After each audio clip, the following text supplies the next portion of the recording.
can stay night to the songs they play. We can come again.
Products and services that enhance customer experience, because we know our success depends on you, our cherished customers. We dedicate all our wonderful awards to our valued customers. Thank you for your unwavering trust and loyalty to the Total brand. Is it me or the papers are getting fewer and fewer? Business is hard. But this week, our story is so deep. Brother, you started your career as a newspaper reporter, so you are a proper newspaper man. Yeah. You should be organizing a national colloquium on the media industry and the challenges we are facing. It's a very serious, you see, like who will cry for us? Yeah. You see, because we cry about other people. Like I'll be sitting in my desk, someone say, we don't have water in Tema. We'll talk about it. We spare parts dealers. We don't have this. Our road is not working. Charlie, if I haven't been paid salary, who will I tell? Charlie, that's the problem. If there's no advert, where will I go? That's the problem, bro. That's Charlie, the problem. One day we should do National Media Complaint Day. You know that now they do pastors offering. Like some days be then they give collection to the pastors. To me.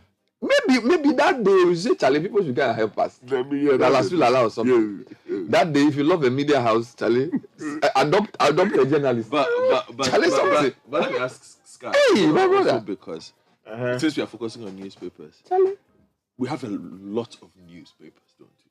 No, we don't. Not exactly. Not exactly. If you talk about so you see, the thing is this: we have a lot of newspapers. We don't have a lot of newspapers that were set up as newspaper businesses. Good. So qualify it. The newspaper businesses, maybe they are like 4 or 5. Yes. But there are a lot of do okay. No, even they are struggling. No, I'm just saying that generally, globally, newspapers are struggling. Yes. Those that were set up as newspaper businesses are struggling, but find ways because they are established and they run. They have diversified their Options. offerings. But a lot of the newspapers we have in Ghana are set up. We have a newspaper that was set up primarily because a man is going to run for president. But they are not thinking about the circulation. Yeah, they don't They consider are, those they are, things. they don't even, I don't even think they do 1,000 copies. They are mouthpieces. No, but you see, one thing we have to realize is that everybody who goes out there to invest in a newspaper has a purpose. Okay. The primary purpose may not necessarily to make money, but to pay some bills. You understand? Or to win election. Yeah, or to support someone to win an election. But ultimately, you have all these challenges within the industry. People are not paying. Now, even So advertising agencies... adverts are not coming. Yeah. And then those which have come to, they are not paying on Exactly. time. The circulation is bad. But adverts will not come because most of the newspapers that are set up, one, will not have the capacity to hire quality journalists. So we see the kind of writing that happens. Oh, we haven't talked about the established ones. Like if you take even graphic or NFT or Daily Guide Chronicles, self. they hustle. Yes, but I'm saying that is the state of the industry now. But they will go through it as compared to those that after 2 years, when the agenda is done, they will close down. When the agenda starts, then they open. But there has also to be a point made for the quality of journalists we have. I was talking to a friend yesterday about what we used to see those days. When you take a Ghanaian newspaper, the quality of articles, the quality of opinions, the quality of editorials, their positions on national issues. Is it coming down? Is going up? In fact, look at almost all the newspapers. in a hole. Editorials are even gone. Newspapers don't even write editorial. Many of them don't write in editorial. your heyday. Charlie, Okay. yes, because their boss will come and say, what story did we carry on page 5? If you don't know it, you are in trouble. So you mean you have to know all the stories? Yes, what story did the Chronicle, what was the editorial of the Chronicle on this particular matter? And what is our position on this? Exactly. And if you don't know it, now you just do 2x4 newspapers. You see, look at this one, for instance. How many pages? I can guarantee you that if I go inside, you might not see an editorial. You know, let's do our work. Okay. Let's stop complaining and do our work. Start with the Daily Graphic. Let's stop complaining. Well, the front page of the Daily Graphic is dealing with cybercrime today. It says 12 cybercrime suspects nabbed. They created 973 fake online accounts of prominent persons. Minority rejects Ghana card as sole document for voter registration. And also, we'll conclude IMF deal this month. Hey, President Akufo-Addo assures. There was another story yesterday that said the president was asking Diplomats to help us get the bailout. This story is culled from that. So it's a different angle. Yes. And Operation Clean Your Frontage hits Tema. And I'll read the story from the tweet page 24 or so of the Daily Graphic for you when it gets there. Okay, Let me give you that headline, in fact. Just to Page 24. let me to make your morning. Is it on the frontage? And then I'll ask you, just because you're doing this one. Flashy marriages by minors fueling illegal mining. Steady. The same, we're back to the same Ghanaian. Read your own. I thought this thing had been clarified. Yeah, this one has been in the editor's newspaper box for a long time. So he just edited it and published it yesterday. Good morning. The Ghanaian Times says this morning, health alert.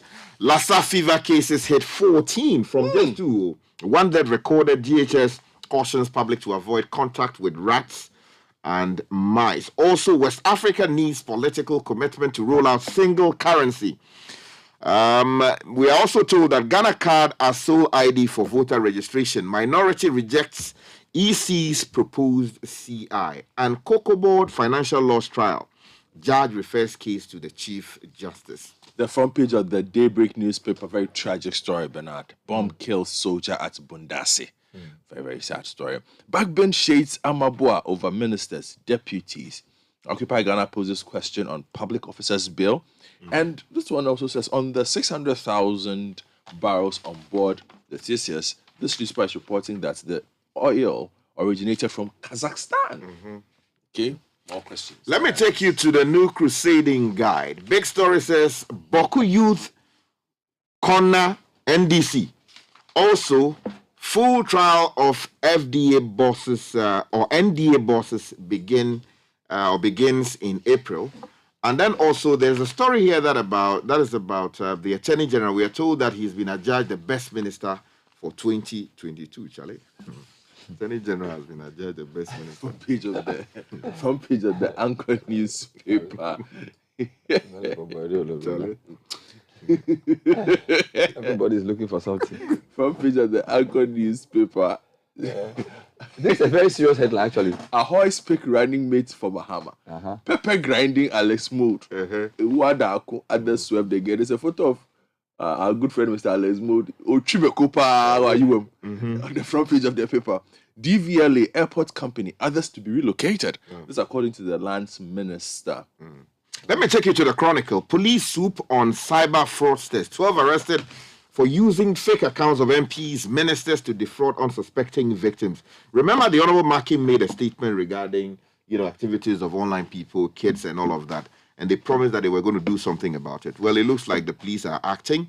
And then also, House Speaker halted attempt to heckle EC boss and debt restructuring.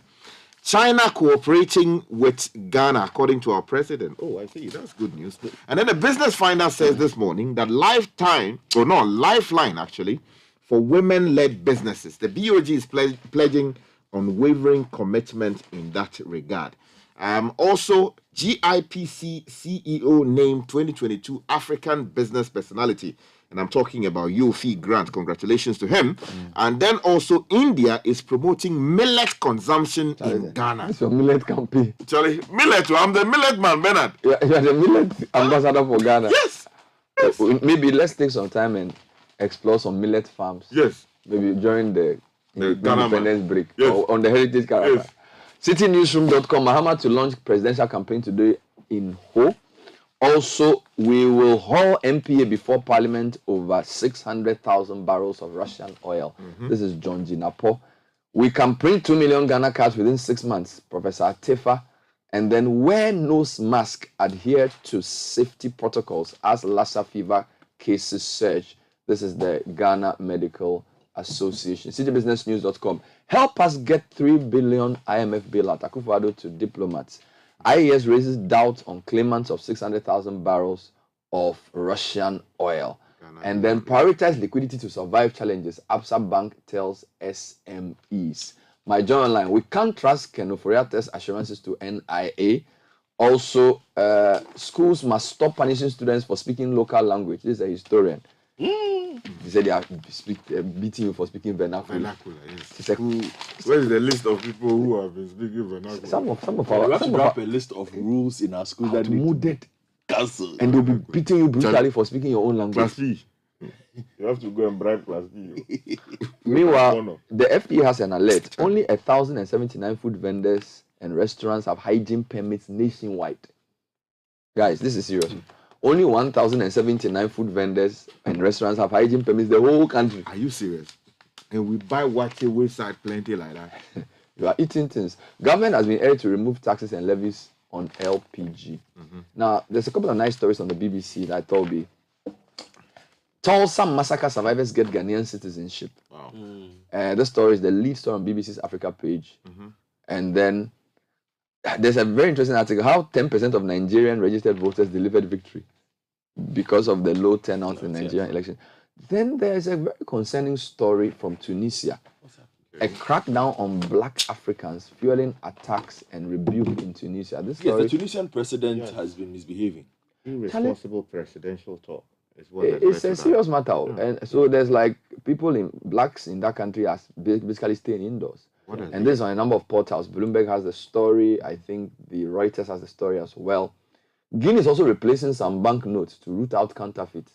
They are what the military junta is doing that. Charlie, right now when the things get desperate, you also do desperate things. Let's start with the IMF deal. Yes, I'll take you to page 22 of the Daily Graphic. President Akufo-Addo has expressed optimism that the country will conclude an agreement with the International Monetary Fund by the close of this month in view of the cooperation being received from the Paris Club and China over debt relief. He said a delegation from the China Exim Bank was in Accra the weekend to meet with officials of the Ministry of Finance, adding, quote, we shall be able to go to the board of the fund to conclude a final agreement by the end of March. According to the president, the agreement would set the stage for a strong recovery of the economy. Now, the challenge I have is that the angle we got yesterday was the president urging diplomatic calls to help us get the IMF deal through. Addressing members of diplomatic corps at Peduasi on Tuesday, the president said the cooperation received from the Paris Club with the cooperation with the Paris Club, he's confident that deal will be concluded. But they basically was saying that he's urging them to support us. But let me quote the China part.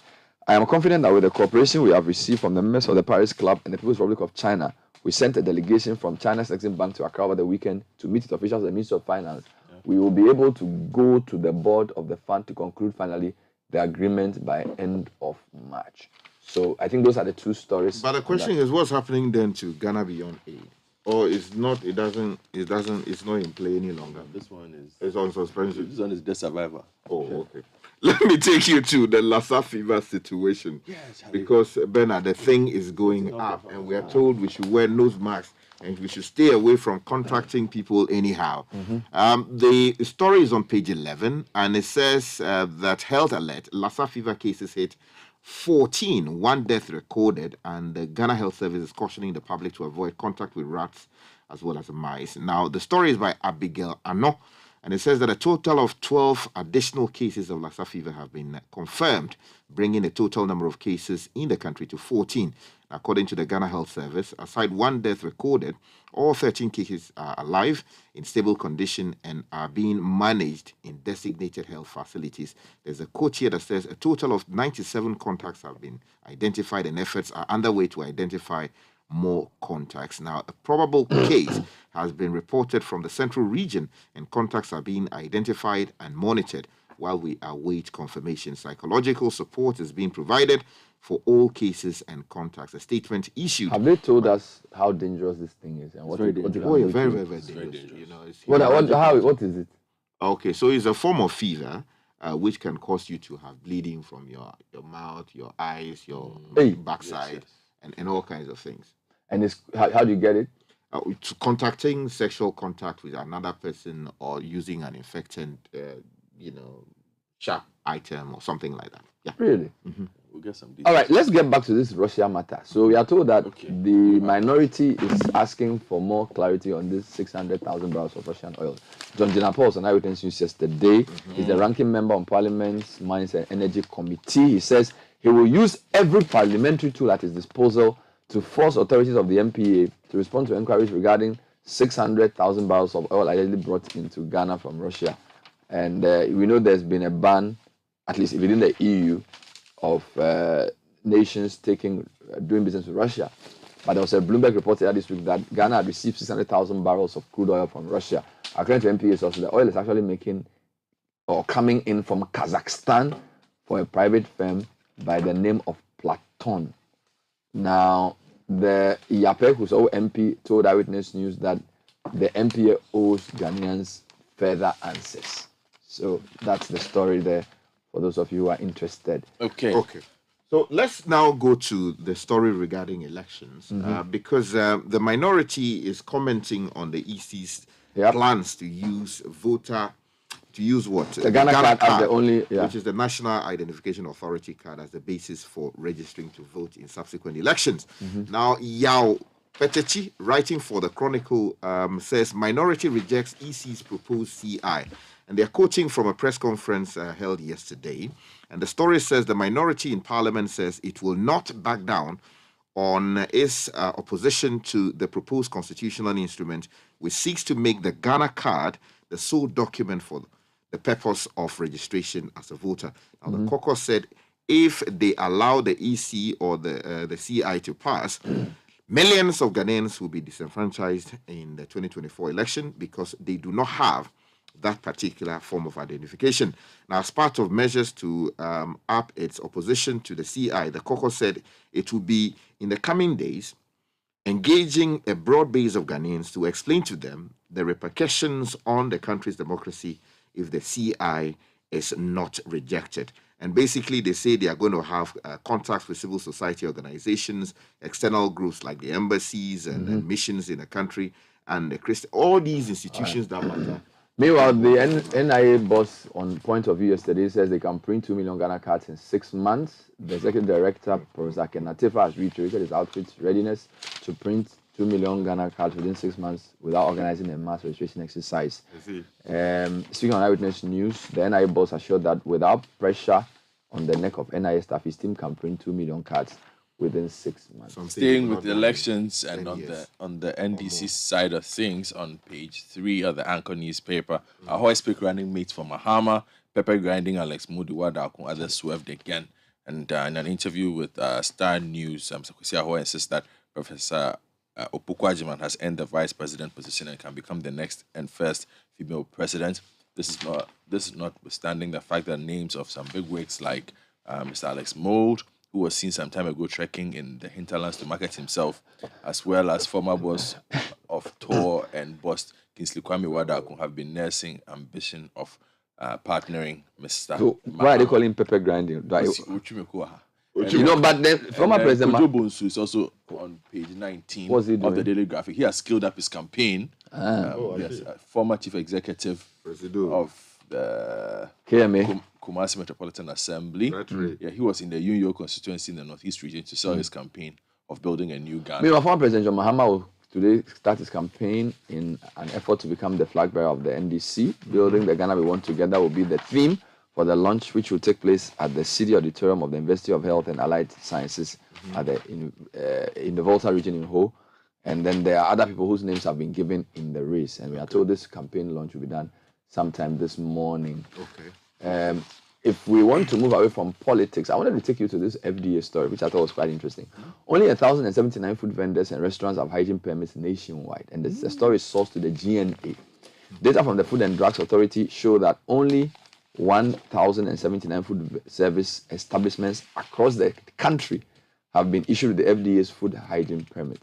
The establishments are restaurants, food joints, street vended food, chop bars, and catering facilities.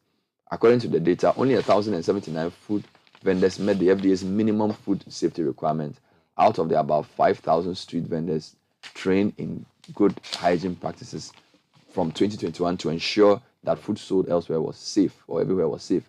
A food hygiene permit is an approval given to a catering facility after meeting basic hygiene requirements in the FDA's Code of Hygiene Practices for Food Service Establishment. Now, Mrs. Delise Mimidaku, CEO of the FDA, said in an interview with the GNA in Accra, she said it was illegal for restaurants, for instance, not to display a food hygiene permit at the point of sale, saying that could attract a fine. And that, she said, safety of food sold by vendors had become a major concern and called on stakeholders responsible for ensuring food safety, like the local assemblies, to help enforce bylaws for the safety of all. Wow, that's a very let me story. Let me take you to page 2 of the Anchor. The DVLA and Airports Company are to be relocated, according to the Anchor newspaper. They are being relocated to Kwabenya, a suburb of Accra, to pave the way for the redevelopment of the area into a modern commercial hub. This information coming from Mr. Samuel Jinapo, Sector Minister for Okay, let's deal with crime. And the Chronicle has a number of crime stories. The cybercrime, and then also someone who stole money to christen his son in court. The story, let me do the police one first. John Bediako, writing on page 3, says that the police have swooped in on 12 suspects for their alleged involvement in the cyber-related crimes that have been seen in this country over the past couple of months, including impersonating members of parliament and other high government officials within the social media space. Now, there are a long list of people given here. Kove Gideon. There's also someone known as Felicia Nana Woto. Oh, our people. Carl Crystal, Charlie Safari Zate, Eric Aqua. What have they done? Charlie, basically, they have created social media platforms. Which media platforms they use? As in, what do you call it? They even call accounts. Which accounts are in the name of influential people, like people in parliament, people in government, and all of these fake social media accounts. Exactly. And they use these things to solicit all kinds of things from people. So they will tell you that, look, if you want a job, I will give you a job, so you should pay this amount. And they use this thing to dupe people. So it's a matter that the police have been dealing with, and some 12 or so of them have been arrested for prosecution. All right. And then also this very interesting story. I stole to raise money to christen my son. Now, a circuit court in Accra has deferred the sentencing of an unemployed man, Prince Kofi Techi, who has been accused of unlawful entry and stealing, to await his warrant of conviction or certified charges against him in other cases. Now, the court, presided over by her Anna Ellen Ofe Aye, deferred the sentencing after it was informed by the prosecution that the accused had been sentenced to jail twice. Wow, that's a serious matter. Now, the prosecutor indicated to the court that the accused, due to his frequent visits to the prison, had become a friend of the police. Basically, the long and short of it, that he had gone to steal some money, including 1,000 Ghana cedis, a golden lady's necklace valued at $1,000 and some other things. And he claims that he stole the things basically to Christian, his son. Let me take you abroad. You read the story of the accident in Greece, the train crash. Well, the Greece Minister of Infrastructure and Transport, Kostas Karamanlis, has resigned over this accident. I want to do a local one before you continue. Government has been urged to remove taxes and levies on LPG. The LPG Marketers Association of Ghana have renewed calls for the government to remove taxes and levies on LPG, which is about 13%. The association also called on the government to redirect the dollar auction policy toward the importation and pricing of LPG in the country. These actions, according to the LPG marketers, when implemented, will achieve the desired price reduction impacts. Now, this was made in a release issued on March 1 and signed by Chairman Malam Bukari. Now, international stories. The first one here, the BBC says Black Wall Street survivors granted Ghana citizenship. 2 survivors of the 1921 massacre of black people in the U.S. city of Tulsa have been granted citizenship of Ghana, according to the Justice for Greenwood Foundation. Viola Ford Fletcher, 108, and her brother, Hughes Vanellis, 102, became the oldest African Americans to be granted Ghanaian citizenship, which for me is a thing to be prized. They are 2 of the 3 living survivors of the massacre that claimed up to 300 African American lives. About 300 black residents of the prosperous Greenwood town, then known as Black Wall Street in Tulsa, were murdered and their businesses and homes destroyed by a mob of white people. I think from the KKK. Viola Fletcher, known as Mother Fletcher, and her brother Vanellis, known as Uncle Red, visited Ghana August last 2 years as part of a week-long tour of Africa to mark the centenary of the killings, known as the Tulsa Race Massacre. And Ghana has duly granted them citizenship. Talking about violence towards black people, crackdown on black Africans fuels attack and rebuke in Tunisia. Now, rights groups have accused President Kais Saied of stoking xenophobic attacks to deflect from a growing economic and political crisis. I'm using I don't even know what we've done to the rest of the world. He's been pushing this theory. This theory that there's a conspiracy to replace the indigents of Tunisia with black people. They are not the indigents. Hold on. Yes. I'm just telling you. What he's saying. Okay. Yes. With black people to take their jobs. And it's something that has been pushed in France as well. This is the angle. After Tunisia's president blamed African migrants for a rise in violent crime and threatened the country's Arab identity, 42-year-old Francois had a knock on his front door. It was his landlord trying to kick him out, along with his wife and 2-year-old son, wrongly saying he could no longer offer lodging to black migrant tenants as a government-sanctioned crackdown against illegal residents escalated in a North African nation. Then the story then gives you the full list of things being done, atrocities being committed, and there are quite a number of Burkinabe and Malian nationals who live in North Africa. It's just, I don't want to visit, you know. And then whilst we are at it, a couple of stories from Nigeria as well. The current president has met the president-elect, and he's basically saying that he won. Bola Tinubu won the election because of Buhari's record. Charlie, let's go and find some buffet. He delivered the presidency based on his stellar economic performance. Let's go and find some buffet. So Tinubu should be thanking him. Charlie. Baba. Yeah, no, it's a big man. We'll leave it here. He's claiming power, yo. The Citi Breakfast Show. Rise above the noise. You know your papa see that?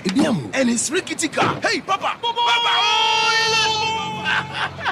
Bobo, so how your engine now? It is half man, half amazing. Thanks to Cause and you can feel better energy. Can't touch this. Charlie, guys, so Sancho's engine just died like that? Yes, so somebody managed to convince him that there is a better engine oil than Quartz. And he switched. Sancho Panzapa. Now, which engine oil can be better than Quartz? No other, my guy. Quartz with its age-resistant technology, it keeps your engine younger for longer. Now you know. Have you guys seen the new bottle design? It's superb. Quartz 9000 from Total Energies there improves fuel efficiency. Why do you think Mr. Mane and Logoso have taken the Quartz Nation movement World Cup like that? Sorry. Chairman. Quartz. Keep your engine younger for longer. Join the conversation on the Citi Breakfast Show on Facebook at facebook.com/Citi97.3, Twitter at twitter.com/Citi973, and Instagram at instagram.com/Citi973 with the hashtag CitiCBS. This is the Citi Breakfast Show, the city's biggest conversation. Citi Business News next. Netili Netiajaho is here with the news. Good morning. Good morning, Bernard. Welcome to the breakfast edition of Citi Business News, proudly brought to you by MTN, Goyle, and powered by your most comprehensive business news website, citibusinessnews.com. Coming up, players in the food value chain push for more investment and strategies to find sustainable ways to fight climate change, and Ghana needs over 10 billion Ghana cedis to transform the agricultural sector. This is according to the Chamber of Agribusiness Ghana.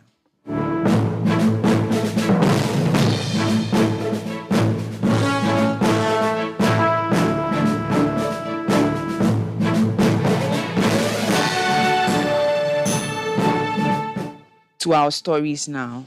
Based on the enormous challenges being faced by players within the food value chain, especially farmers in the country, they are pushing for more sustainable ways of responding to the trend.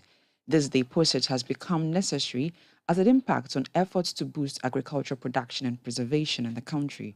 The Executive Director of the Peasant Farmers Association of Ghana, Dr. Charles Nyaba, has been speaking to Citi Business News on the development. For the past 5 years, the race comes around July, and then by October it ends. When you go to the middle belt, around Tichiman and Kwanzaa, Kintampo areas, we used to have 2 planting seasons, the major season and then the minor season, where by now people would have planted their maize and other things, and then in July they'll plant for the minor season. As we speak, it doesn't rain in Kintampo, Tichiman for them to start planting. So we are not able to do the double planting season that we used to do. When you come to the coastal belt around Hohoy, you take KGB, you take Ketakrechi and all those areas. The race has all reduced to 1 major season. The patterns too has changed. So when you plant your crops, you are likely to lose everything. Sometimes the crops will be ready to tassel and rains will not come. And then farmers will have to clear everything and replant again. So if you talk of climate change in recent times, it has affected farming a lot. It has affected the food system. It has affected livestock and even the crop yields.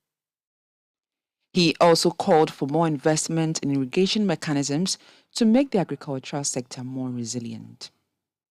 Even if a extension officer comes to teach you that this year the rains will not come that much, what can you do? It has to be backed with investment. And that's why we keep calling of investing in irrigation systems. Because if you look at all agrarian countries across the group, everybody is going the irrigation way because the raining pattern has changed. Israel, for instance, their rains are not even up to what we are getting here. But they've been able to irrigate all their farmlands and they cultivate all year round. When you go to China, the same thing. You go to India, small irrigation system. Ghana, we attempted to do that through the government one village, one dam initiative, but it failed.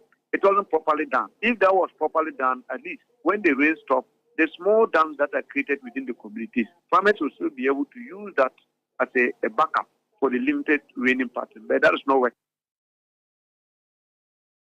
That was the Executive Director of the Peasant Farmers Association of Ghana, Dr. Charles Nyaba. Meanwhile, the Chamber of Agribusiness Ghana has indicated that the country's agricultural industry needs over 10 billion cedis to curtail some of the limitations that hinder the growth of the sector. The Chamber explains that although the country has in place feasible policies, the need for the industry players to adopt new strategies and technology to maximize investments being made by both private and public sector is imminent. Chief Executive Officer of the Chamber of Agribusiness Ghana, Anthony Morrison, has been speaking to Citi Business News.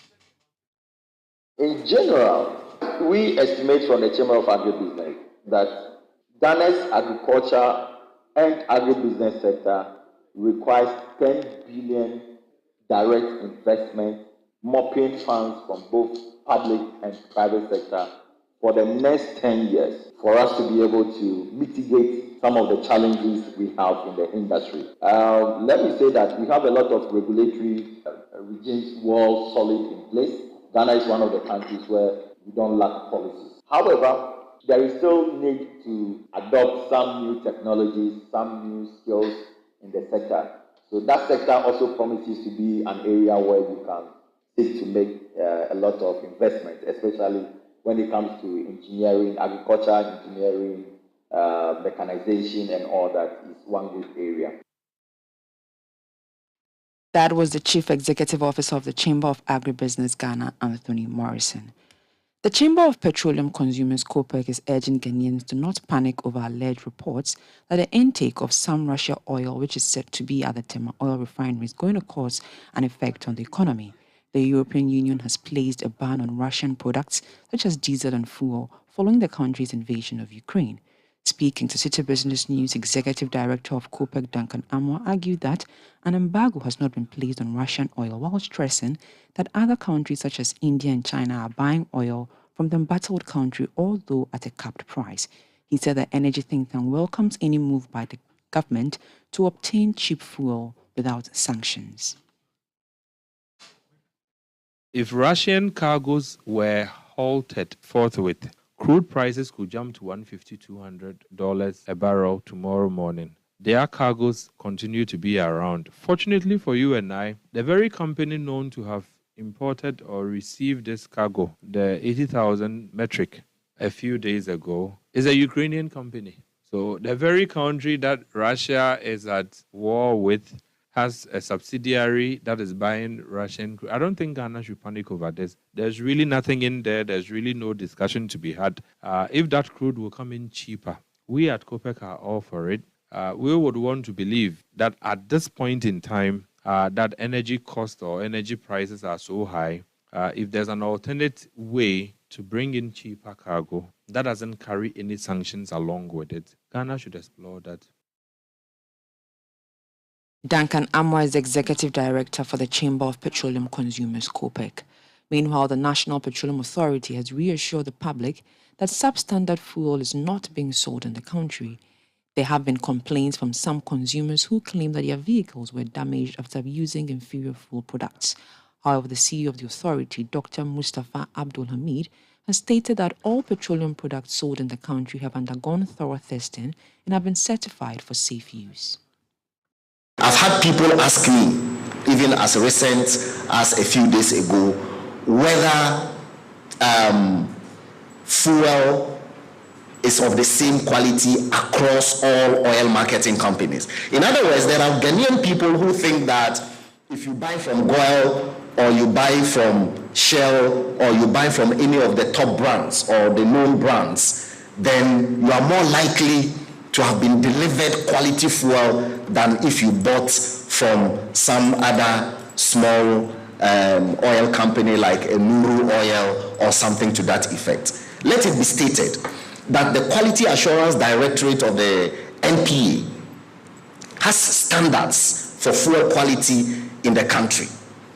In any event, it is the same fuel that is fed Star Oil, that is fed Shell, and that is fed Goil, and so on and so forth. It's from the same consignment of fuel that is imported into the country. So there is nothing like any oil marketing company having substandard fuel, or that one oil company has fuel quality that is higher or better than another. So that ought to be known. Dr. Mustafa Abdul Hamid is the CEO of the National Petroleum Authority. Now, on the interbank foreign exchange markets where banks trade amongst themselves, the dollar remained unchanged and is selling at 11 cedis 2 pesos. The British pound lost 2 pesos and is selling at 13 cedis 2 pesos. The euro also remained unchanged and is selling at 11 cedis 7 pesos. However, at some forex bureaus, the dollar is going for 13 cedis, while the British pound for 15 cedis 40 pesos, and the euro is selling for 13 cedis 50 pesos. Let's now join Mark Jordan Sikanate of DataBank for updates on the bonds market. On Monday, trading activity on the Ghanaian secondary bond market improved 75% from the previous session to a market turnover of 35.75 million Ghana cedis. Trading in the newly listed bonds gained momentum, accounting for 87% of the market turnover.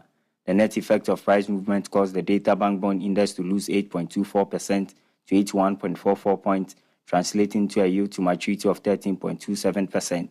At Friday's Treasury Bill auction, the Ghanaian Treasury seeks to raise 2.78 billion Ghana cedis to refinance estimated maturities worth 2.55 billion Ghana cedis.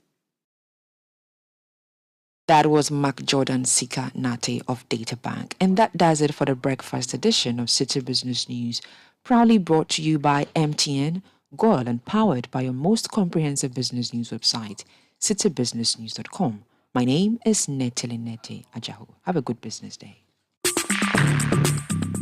Join the conversation on the Citi Breakfast Show on Facebook at facebook.com/Citi97.3, Twitter at twitter.com/Citi973, and Instagram at instagram.com/Citi973 with the hashtag CityCBS. This is the Citi Breakfast Show, the city's biggest conversation.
Seven 97.3 CDFM.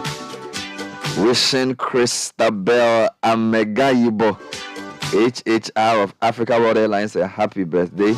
She's a leader, a teacher, and a mother. May her blessings never run dry. Coming in from Marlene to Christabel Amegayibo, HHR of Africa World Airlines. A couple of requests that came through yesterday, but for some reason escaped me. Happy belated birthday to Mark Atamensa, lecturer, University of Ghana, Computer Science Department. I'll forever be grateful for the day you were born. May God bless you abundantly with long life, health, good money, and unending grace. This is from Gifty and the boys to Mark Atamensa. You are a lecturer at the University of Ghana Computer Science Department. Happy birthday to Eliezer Tetekabu. No matter how big or far you go, I'll always be beside you. I love you unconditionally, from Superintendent Ebenezer Tete, Public Affairs Director, Eastern Regional Police Command, to his son Eliezer Tetekabu. To my lovely wife, Mrs. Esther Furiwa Oseboating of Tema.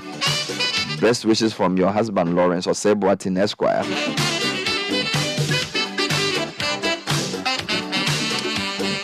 A belated one as well to Cynthia Kuma, Access Bank. Happy birthday from your husband. May the good Lord grant your heart desires. I remember you. You will always be my Egbe Toffee.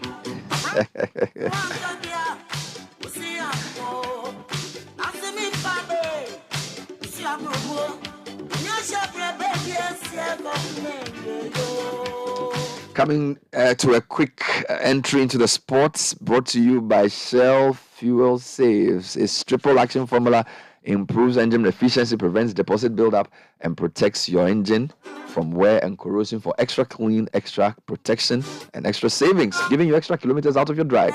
Switch to the Shell Fuel Save today because extra kilometers go a long way. Go well. And of course, brought to you by Lechejo. If you're a school that wants to buy a school bus, talk to us about our competitive school bus loan, which comes with convenient payment terms. Call Michael on 057-411-7851. Let's do it together. Lechejo, let's improve life. Charlie, yesterday was some way for me. What's going on? Mixed day because, you know, I have two teams. Mm-hmm. Liverpool won 2-0. Yeah. This is the fourth clean sheet they've had I know where you're going. in the league. Yeah.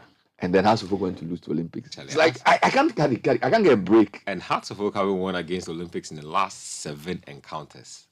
You know, I met Michael of the editing room. He said, Bernard, you don't talk about football. I said, yeah. I think I want to do ice hockey now. I'm pulling all my hair out. I'm getting a bit tired of this. I mean, I'm reinvesting my time in chess. I like chess, so I'm reinvesting my time back there. I think we should go to badminton or something. Charlie. The football, I know they be. Oh my God. Anyhow, so Benjamin has all the headlines from the world of sports.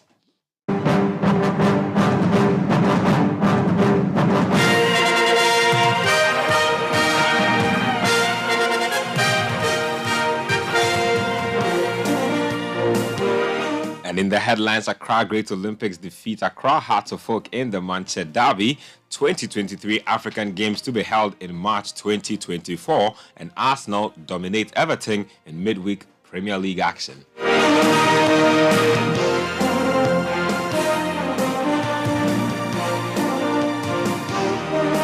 And let's start off with midweek action in the Ghana Premier League. And the big one, of course, was in Accra. It was Accra Great Olympics involved in the Manchester Derby with Accra Hearts of Oak. And it was Accra Great Olympics winning that game by 1-0. Slavko Matic is head coach of Accra Hearts of Oak. He believes that officiating on the day was poor.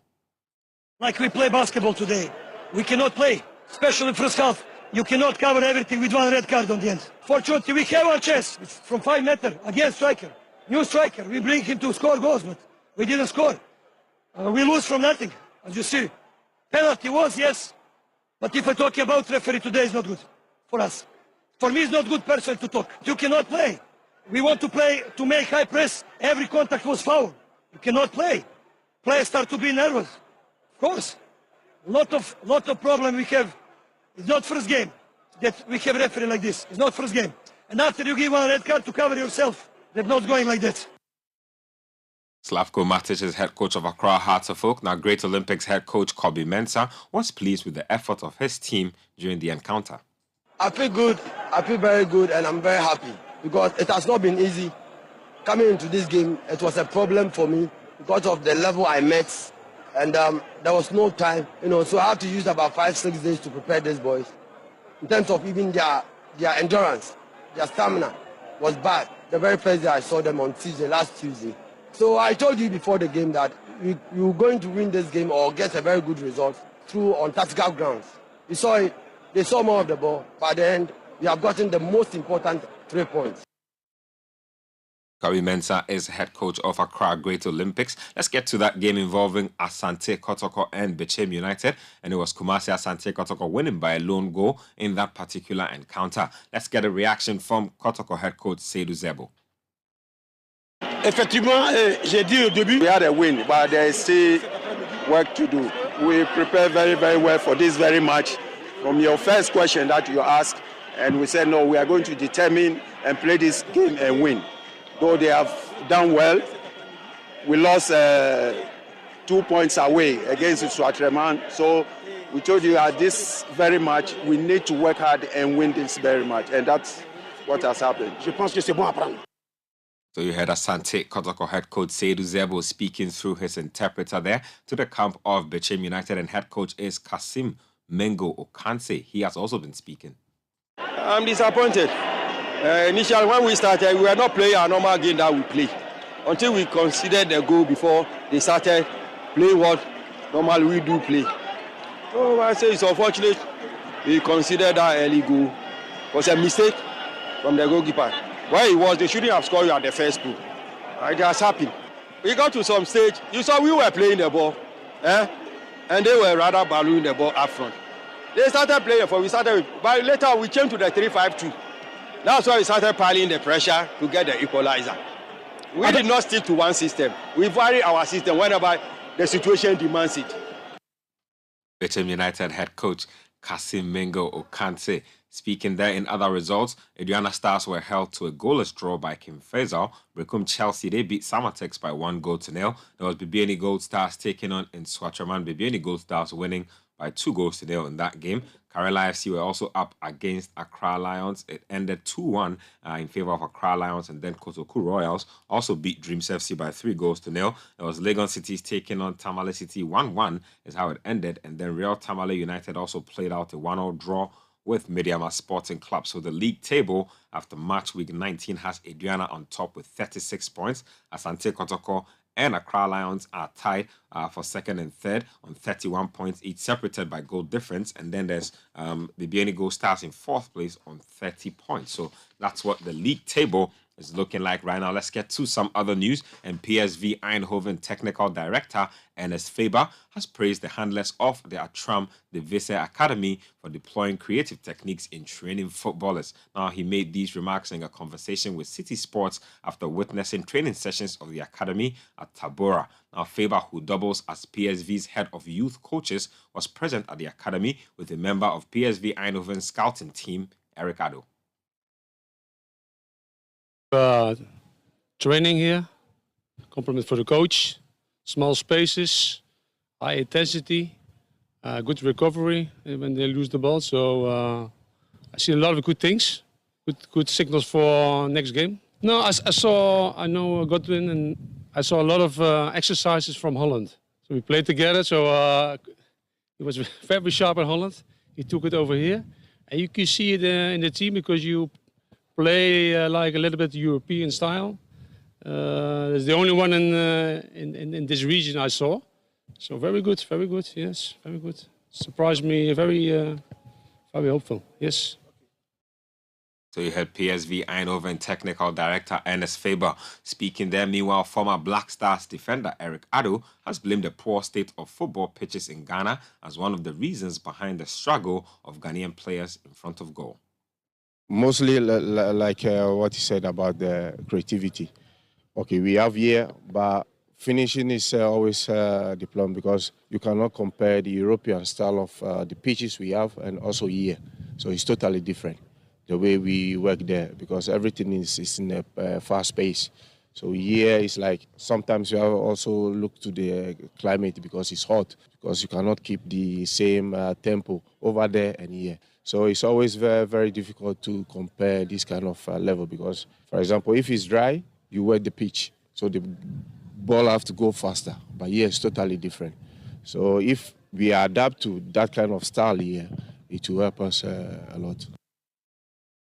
You heard former Black Stars defender Eric Addo, who is a scout for PSV Eindhoven. Let's move on to some other stuff. And the under-20 AFCON is still ongoing. The quarterfinals still happening. Today we have Senegal versus Benin and Uganda versus Nigeria. To some other stuff, and chairman of the local organizing committee of the 2023 African Games, Dr. Kweku Ofosu-Asare, has disclosed that about 12 of the 25 sporting disciplines of the Games will serve as qualifiers for the 2024 Paris Olympics. Now, this follows approval by the president of the Association of African Sports Confederations, General Ahmed Nasser, and the president of the Association of National Olympic Committees of Africa, Mustafa Beraf.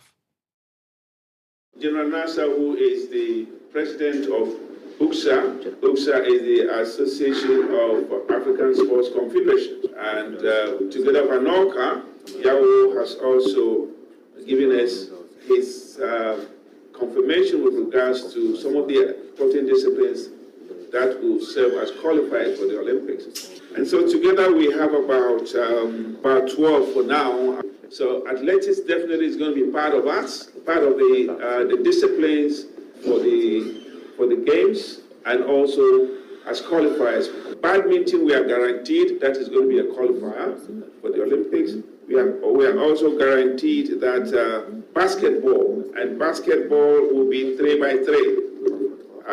Beach volleyball, cycling, gymnastics, judo, they've all promised to also give us the needed support. Swimming is also going to be one of disciplines slated as Olympic qualifier. Tennis, table tennis, triathlon, volleyball, and wrestling.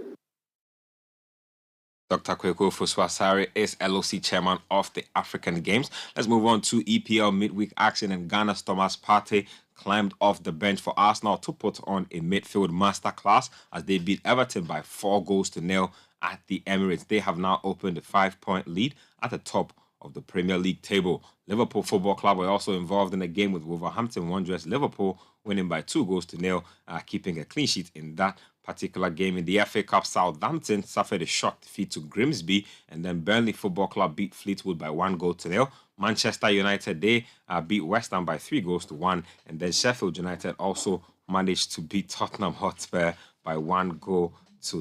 Let's do some basketball before we go. And Kevin Durant made his debut for the Phoenix Suns when they beat the Charlotte Hornets 105-91. Durant scoring 23 points in his Suns debut. The Chicago Bulls were up against the Pistons. They won that game by a single possession. There was the Cleveland Cavaliers also taking on the Boston Celtics. The Celtics won that game 117-113. There was a game between the Heat and the Philadelphia 76ers. The Sixers picked up a big win on the road. In other wins, the New York Knicks, they continue to be impressive, this time beating their city rivals, the Brooklyn Nets, 142-118 is how it ended. The Rockets lost to the Grizzlies. The Bucks won at home against the Magic. The Lakers won on the road against the OKC Thunder. And then the Pelicans were also on the road when they took on Damian Lillard and the Portland Trail Blazers. The Pelicans walking away with victory in that one. 121-110 is how it all broke down in that game. That's all for this morning's edition of Kickoff. My name is Benjamin Nketiah, the small sports at citysportsonline.com. Trust the process. The biggest things often start small. No matter where you are now, the most important decision you will make today is knowing where you'll be tomorrow. All you have to do is take the next step, believe in your journey, and go with passion. Because when you go with passion, you go big. You explore the possibilities. You create the tomorrow of your dreams. So come along and let's go big with our passion. Apply for a loan now and power your ambitions. Get plugged in. Let's go big. Powered by Lesieho.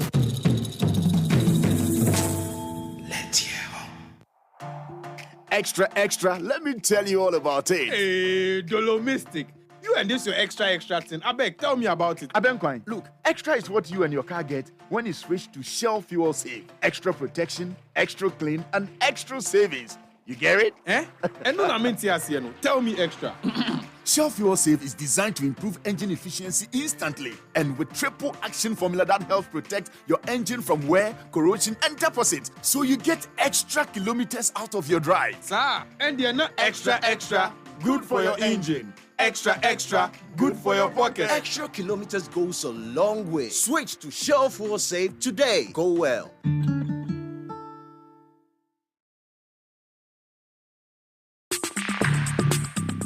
Join the conversation on the Citi Breakfast Show on Facebook at facebook.com/Citi97.3, Twitter at twitter.com/Citi973, and Instagram at instagram.com/Citi973 with the hashtag CityCBS.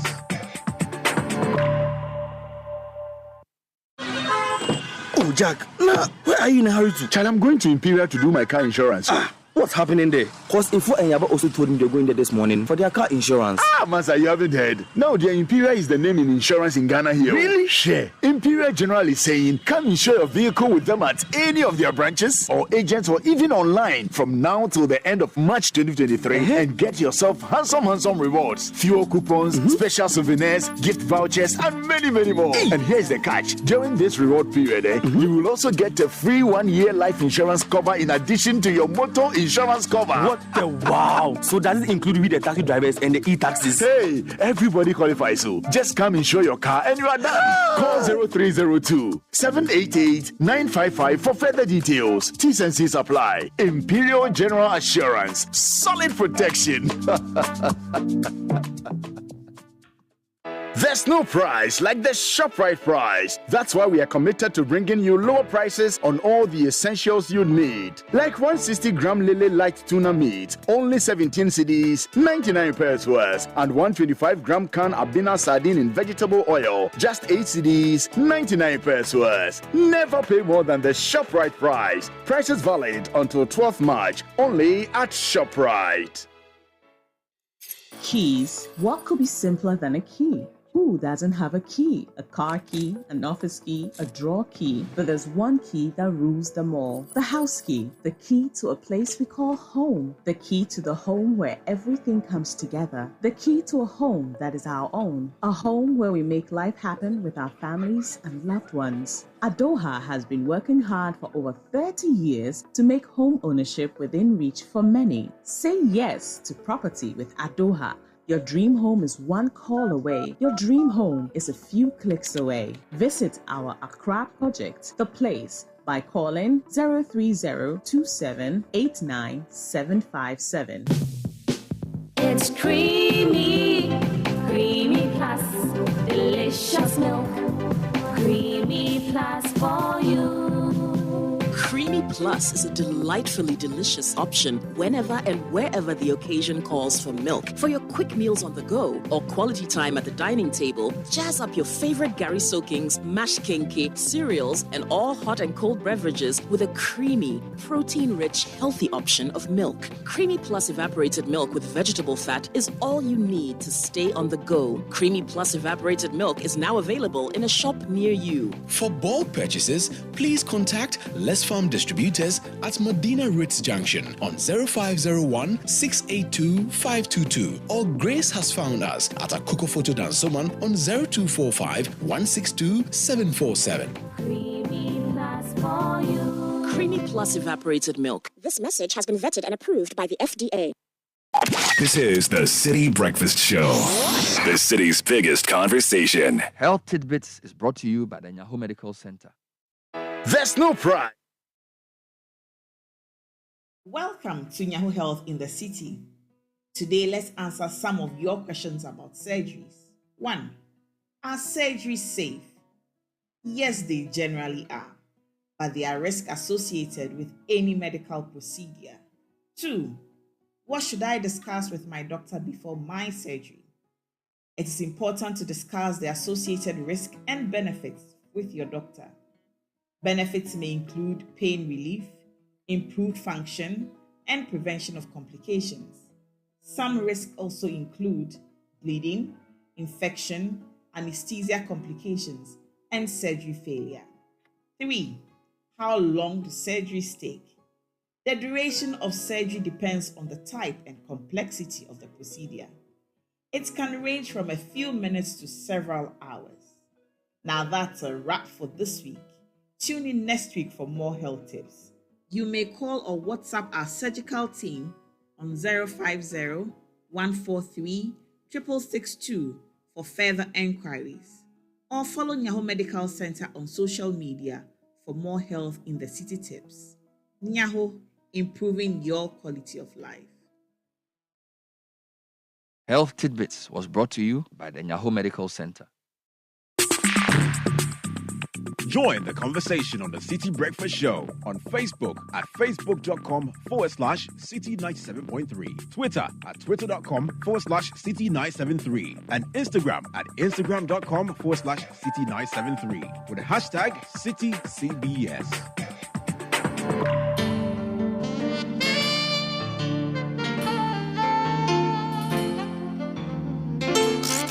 Unleashing the power of relevant radio. This is Citi 97.3. This is the Citi Breakfast Show, the city's biggest conversation.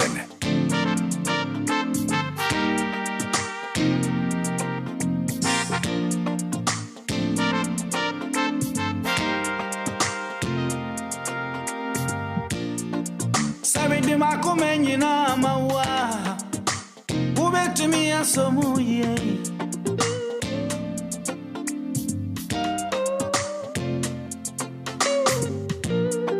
Sabidi midonyi na mawa Ubetumi asomuye Odoye nchasiye Odoye abutrawa Odoye chinyewa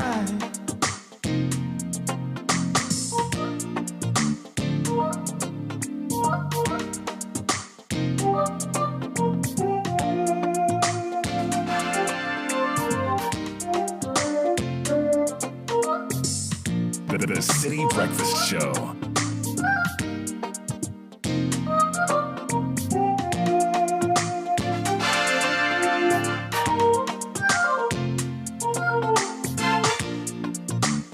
Obi me no binwa Majie na wonye free Yeah na wonye free tra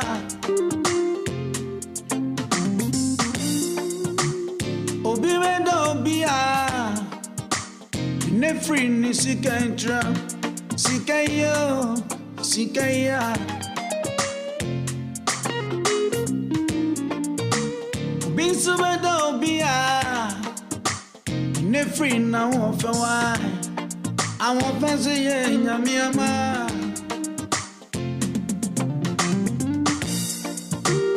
Binsu me do bia Ne free na di obinti Enso mi do ide yodokai Mi do ide yodokan wai Oh baby I am me for Oh baby I am me fe ba Odoye ntasiye Odoye abotrewa Odoye chinyewa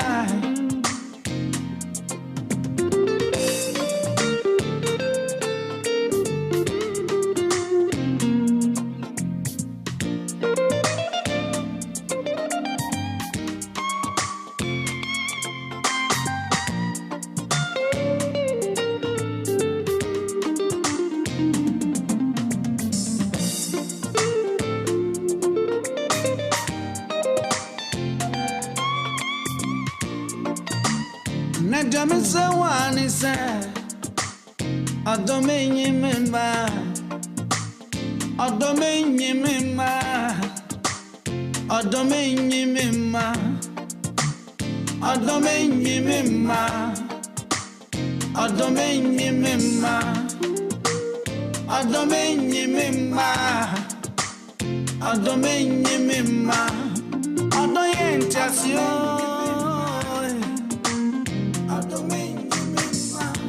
I won't face ye nyamiama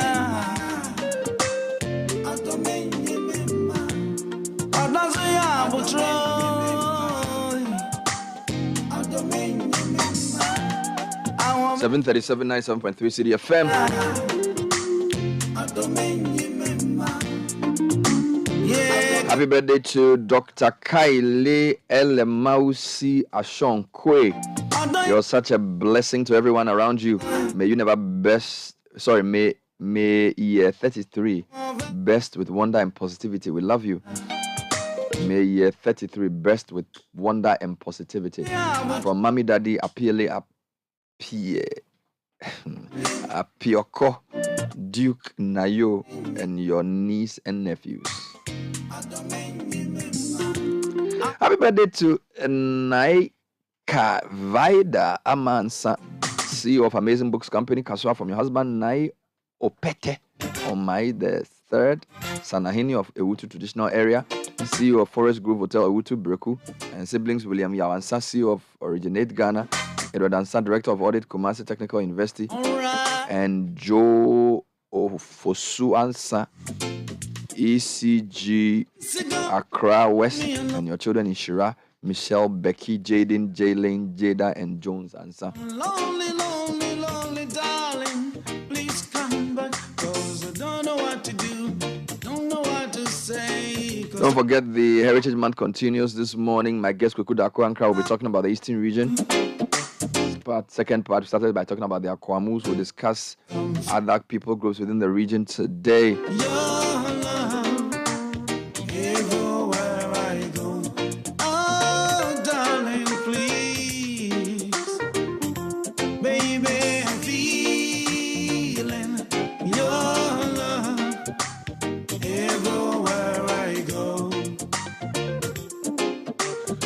And happy birthday to Prophet Dr. Emmanuel Ejay, the General Overseer of Prayer Palace International. In this new age and stage, may you prosper more in your prophetic power and in the physical with money and wealth. May you age with grace and divine protection from Reverend and Mrs. Councillor Lutrot and the family. Darling, I miss you. Happy birthday to Kayla Enam Amevo of Little Angel Early Childhood School, Medina. We wish you a super 4-year celebration from your parents, Mauli and Nanekia, your uncles, your aunties, and your grandma. Darling, feeling your love wherever I go.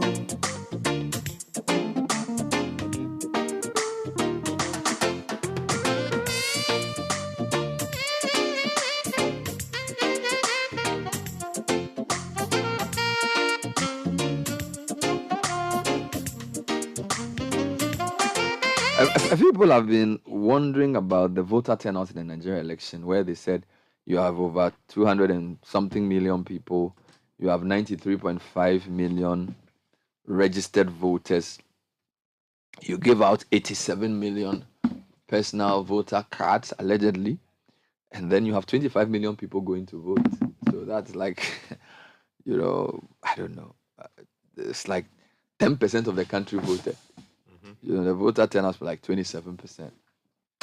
It's, I don't know what it does to legitimacy of the president, but that's the system they've chosen for themselves. What I wanted to do this morning was to sort of try and but I think we can make a few comments on that. Okay, we'll do that, but I just want to set out what I felt we should look at more details. So on Tuesday, we sort of covered the parliamentary session, the committee of the whole, where the EC chairperson, the NIA boss, and the Ministry of Finance went to speak about the CI. So they've all spoken. So we've heard what they said, and I feel we need to discuss whether the proposal the EC is making has the merits that are being sold. So I think I had about 3 things. I heard the EC say the Ghana card should be the only identification system for registering voters. They've said also that they believe that the NIA system of guaranteeing is more robust than their own system. They've also said that they will be doing all year round registration and that they do not need that sort of limited registration exercise as an EC to register everybody else.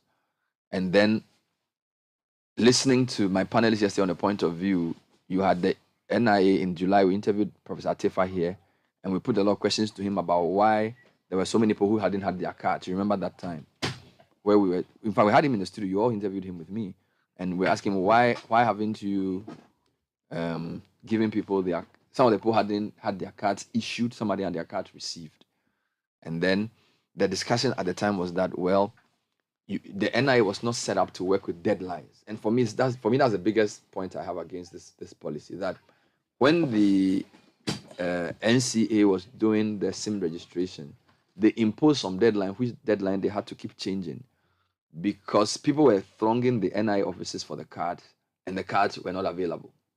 And I remember the NIA said to me, look, we can issue cards around the clock, so you can't impose your deadline and then expect me to come and be delivering cards. And yesterday I put this question to Professor Atifa, that when it was the NCA's self-imposed deadline for getting the Ghana card to do their SIM registration, you said, we don't know. They obviously didn't consult you in the deadline they took. In fact, remember the letter he wrote to, I think it was to one of the institutions, basically spelling out why they should not be blamed for the chaos happening with the whole. In fact, prior to that, there was a whole conversation about which agency should be in charge of the SIM registration. And then the NCA brought a different company with their own data collection. And people were asking, why have you invested in an NIA system? And then you're going to come up with your own system of collecting data. Remember how they register the SIMs? Okay. So then I listened also to the MP say in July and even as early as October, NIA was complaining about lack of resources, about difficulties it was getting to sort of pushing the card, getting people their cards. Then the EC comes to announce the CI that says that we are going to make the Ghana card the only means or the only identification system that you use to register for a voter. And then all of a sudden the NIA is saying that, well, we can deliver. And then the finance ministry, where there's not been money for anything, says we can do it. You know, and I'm thinking to myself, what is going on here? You know, what are we saying here? So what I want to do is to give you some highlights of what both parties have said, and then we'll chew the fat on that issue. All right? We'll take because the EC... I find there are more parties. So there are more than two parties. There's the EC side on this. So what I mean by parties is not political parties. Okay. What I mean is the EC, the NIA, and the finance ministry. Those three parties. That's what I mean. Not the political parties, no. So that people can understand what the EC is trying to say, what the NIA is trying to add, and what the finance ministry is trying to explain. Okay. All right. Then when we're done with that, we can analyze for ourselves whether this is the way to clean the register or this is just a recipe for chaos. All right. Looking at the history of court cases around the voters register and all of that. So it's something I want to talk about. Sky wanted me to deal with the low voter turnout. I think the Nigerian election is over, so I wanted to move away from it. Okay, I think that first of all, I think there are legitimate issues to raise about the quality of data that claims that Nigeria has 93 million voters, or that the population of Nigeria is 200 million, in excess of 200 million. I think what is your problem? Being the country. No, that's one side of. No, that's one side of looking at it, which is because it doesn't make sense that you would have 93 million people on a voters register, and put together we have some 20-something million people determining at an election who becomes president. All the votes put together is in excess of 20 million people. Yes. So voter turnout. 25.2 million people. Exactly. Voted. Bernard, if out of 93 million 500,000 registered voters. When you look at it, I think people who appreciate data and how it works would raise issues about whether there is actual credibility for the data as we know it. The other side of it, I'm just throwing these issues Where out. are you going with this, The other side of it, Bernard, is that, yes, generally, politicians are losing credibility across the world, particularly in Africa, because of repeated promises will make you better. They come into office, they underperform, or they do not even perform at all. So you have a situation where the youth, the masses are becoming tired of politicians. The apathy has set in. People just say that, oh, country broke or you know broke, we day inside. Look, whether it is PDP or APC or it's NDC, MPP, look, we'll still hustle. The people will not tell the truth. They don't have any vision beyond filling their pockets or enriching their cronies and family members. And therefore, look, let me continue my little hustle. So if you look at it within that context, then you also say that you have a huge number of the people out there who just decided that, look, we are not going out to vote. Then you also have, in my view, the other side, people who would say that, look, at this point, what matters to me most? Should I preserve my life, or I should go out there? Some tag who've been given a naira or two will come and choke me while I am, waiting patiently to observe, a constitutionally imposed duty as a citizen of Nigeria to go out and vote, because you want the videos. You use a lot of words.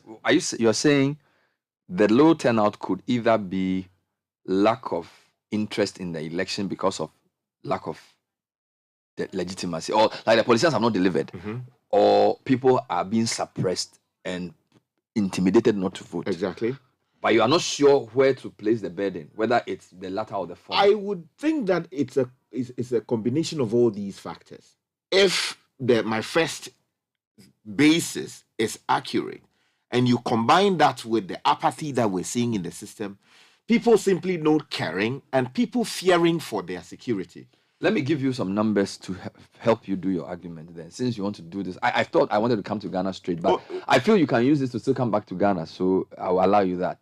1999, so let's look at Nigeria's Fourth Republic. 99 voter turnout 52%. 2003 voter turnout 69%. 2007 voter turnout 58%. 2011 voter turnout 54%. 2015 43%. 2019 35%. 2023 29%. So from 2003 69, it's come down to 58, 54, 43, 35, 29. I wanted to look for the Ghana one for you. Voter turnout in Ghana. To do the comparison. But Godfrey, just a quick comment from you on this before Sky is basically saying that he's not sure whether the lower voter turnout in Nigeria is because of apathy, because people are disenchanted with politics, or suppression. Now, I feel I think it's the second point more, in the sense that the people are not feeling safe enough to vote, and also because of the original point you made about possibly the numbers being bloated. You know, because the figures, I mean, 27% is very, very low. For if you look at the hype that Peter Obi, I mean, the buzz and the interest Peter Obi created in the election. This is one of the elections that people on social media have been so involved. And if you look at the performance of Peter Obi, it should tell you that it's surprising to have a lower turnout than 30%. You know, so there's a disconnect between what we see as people's genuine feeling that there's a chance to make a change, and then the very, very low turnout you see compared to previous elections. So I don't know what you think about that.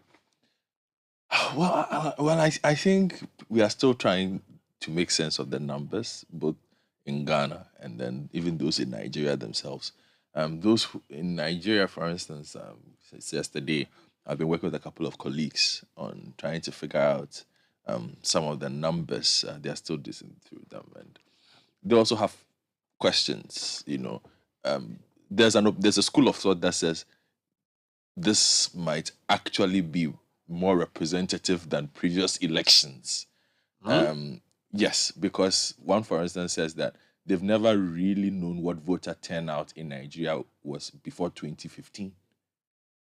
And that parties used to inflate numbers. But improvements to the much maligned INEC tech has reduced vote padding since 2015. So the bigger numbers in the past were artificial. All right. Okay. All right. So now they are saying that because, one, the BVAs have closed the loopholes on incidents report, which allowed people not to vote or register to vote. And then it is unclear that voter register has been completely purged of deaths since 2015. So also, you know, So you're saying that there are questions, even though the turnout is consistently coming down, yes, it should not be seen from a negative point of view, because it could actually mean that the register is getting cleaner. Yes. No, but you see, if the register is getting cleaner, the base must be smaller. Yes. Unless you're saying that you see, because if the number of people supposedly on the register is large, and yet they are not representative of real human beings, then you can actually pad. So the fact that you're having fewer people turn out to vote only then confirms that the register is bloated. Do you get me? Yes. So what is better is to get a register that's actually closer to the reality. Yes, which is what they've not been able to do, which is the point I'm saying, that there's a school of thought who have said that the register exists. All right. So, for instance, the number of people who have gone to tell INEC that our relatives have died, nobody's going there to tell. So those people are still on the register. So your base is big. Okay. But post 2015, and we're talking about post 2015, where these improvements have been made, we are seeing what we might be seeing now might actually be closer to reality. As in the people who come out to vote. In the people who come out to vote. So but see, this is my challenge. The INEC claimed that they had issued over 87 million PVCs. Yes. But that's ridiculous. Yes, but that overstates the actual voting population. How do you give 87 million PVCs and you have only 25 million people turn out to vote? All right. Now let's look at Ghana. Our case, so Nigeria, as I said, after 99, it went up to 2003, then been coming down all through. Ghana vacillates. So in 2000, it was the turnout was very low. It was 58%ish. All right. I just want to move this. You see, then 2004, it was 84, which is the highest in the Fourth Republic. Then 2008, it came down to a little below 70, so 69. 2012, it went up again to 77. Then 2016, it came back down to 68. Then 2020, it went back up to 79. Yeah. So you notice that for us, we are consistently above 60. In fact, the lowest for Ghana was 2000, where it was a little below, it was around 60. But from 2004, so if you use Nigeria and Ghana, from 2003, Nigeria, and then Ghana 2004, our turnout has been much, much more impressive. So 84, 2004, 70, 2008, 77, 2012, 66, 2016, and then 79, 2020. Nigeria has come down, it's now 20 something. Yes. So you can conclude that. So, okay, so are you saying that Ghanaians are more register? No, hold on. Are you saying that Ghanaians are less apathetic? Let's deal with the apathy argument first. That Ghanaians are less apathetic than Nigerians when it comes to elections. I'm saying that point will be harder to make for Nigeria than Ghana because we have a relatively stronger voters register than they do. Good. Okay. So our register is more close to reality than theirs. Yes. So perhaps it will take another 2 or 3 elections for us to actually draw a new baseline based on the improvements that have come into play in Nigeria since 2015. Because historically as well, the system was that people used to be allowed to register twice. So the city where they work, but also in their home village. All those things are in the system in Nigeria. They're part of the 87 million who are there. But how do you... And then also, their ID system is like ours. We are trying to improve ours. The ID system is but still what a mess. about Nigeria? How do you say that you're going to... And this is the other problem the opposition has. That people were supposed to use electronic verification before they were made to vote, but this did not happen. Okay, and even with that not happening, the turnout is still very low. Because you'd have expected that, well, if they let their guard down and people who were not electronically verified voted, you would have more people voting. But the number is actually coming down. So I think that for Nigeria, the problem is that the register is either hopelessly bloated or there's some massive voter suppression that makes a lot of people fear to even come out. You see, so the suppression argument, you can extend it to even cover those people who go to the polling stations hoping to vote. They woke up as early as 5:30 in the morning or 4 o'clock in the morning, went to the polling center to vote, only for them to be told that, look, the INEC people haven't arrived. You wait until 2, and you're standing in a queue. People have come in late, and now you are being taught how to vote in Nigeria. Then what happens is some people naturally will get tired and go home because they have other things to do. So one of the things that people do to suppress votes generally in Africa is to delay the process. For instance, if you go and they tell you that, oh, we can no longer accommodate the BVR or the verification machines because of A, B, C, D. And then for some reason you are told that your name is not on the register. Then you have a problem. And we have seen that in elections in Ghana. And we've seen that reports from Nigeria suggested that some people simply decided that at this point they were tired of the process and they were going home. So it comes back to the question of suppression, which I made earlier and which you sought to expand. I want to do 2 more things for listeners, and then I'll bring in the NIA thing because I think it's very related, right? So I see a few correlations in Ghana, which I'm not sure are causal, but they are certainly correlations. So the first correlation I see, which I've made during analysis, is that every time you have a low turnout, and I'm using 70 as your average, when you have a low turnout, there's a change in government. But when you have a high turnout, an incumbent wins for Ghana. And you can take that for what it's worth. In the year 2000, I was in a university. This was the first time I voted. This was when Kufuor won the election. There was a massive buzz about voting. How old was I? I was 19. Look, my mate, everybody I know voted, right? So I felt anecdotally that this was going to be a high turnout election. I remember the second round, Kufuor's Asieho thing. Guess what? The turnout was 60%. Now that can then raise issues with the register's credibility at the time, because you could say the register was too bloated. Because there are a lot of poll votes, the turnout was only 62%. Now 2004, Kufuor is in power. Turnout is 84%, and he maintains his victory.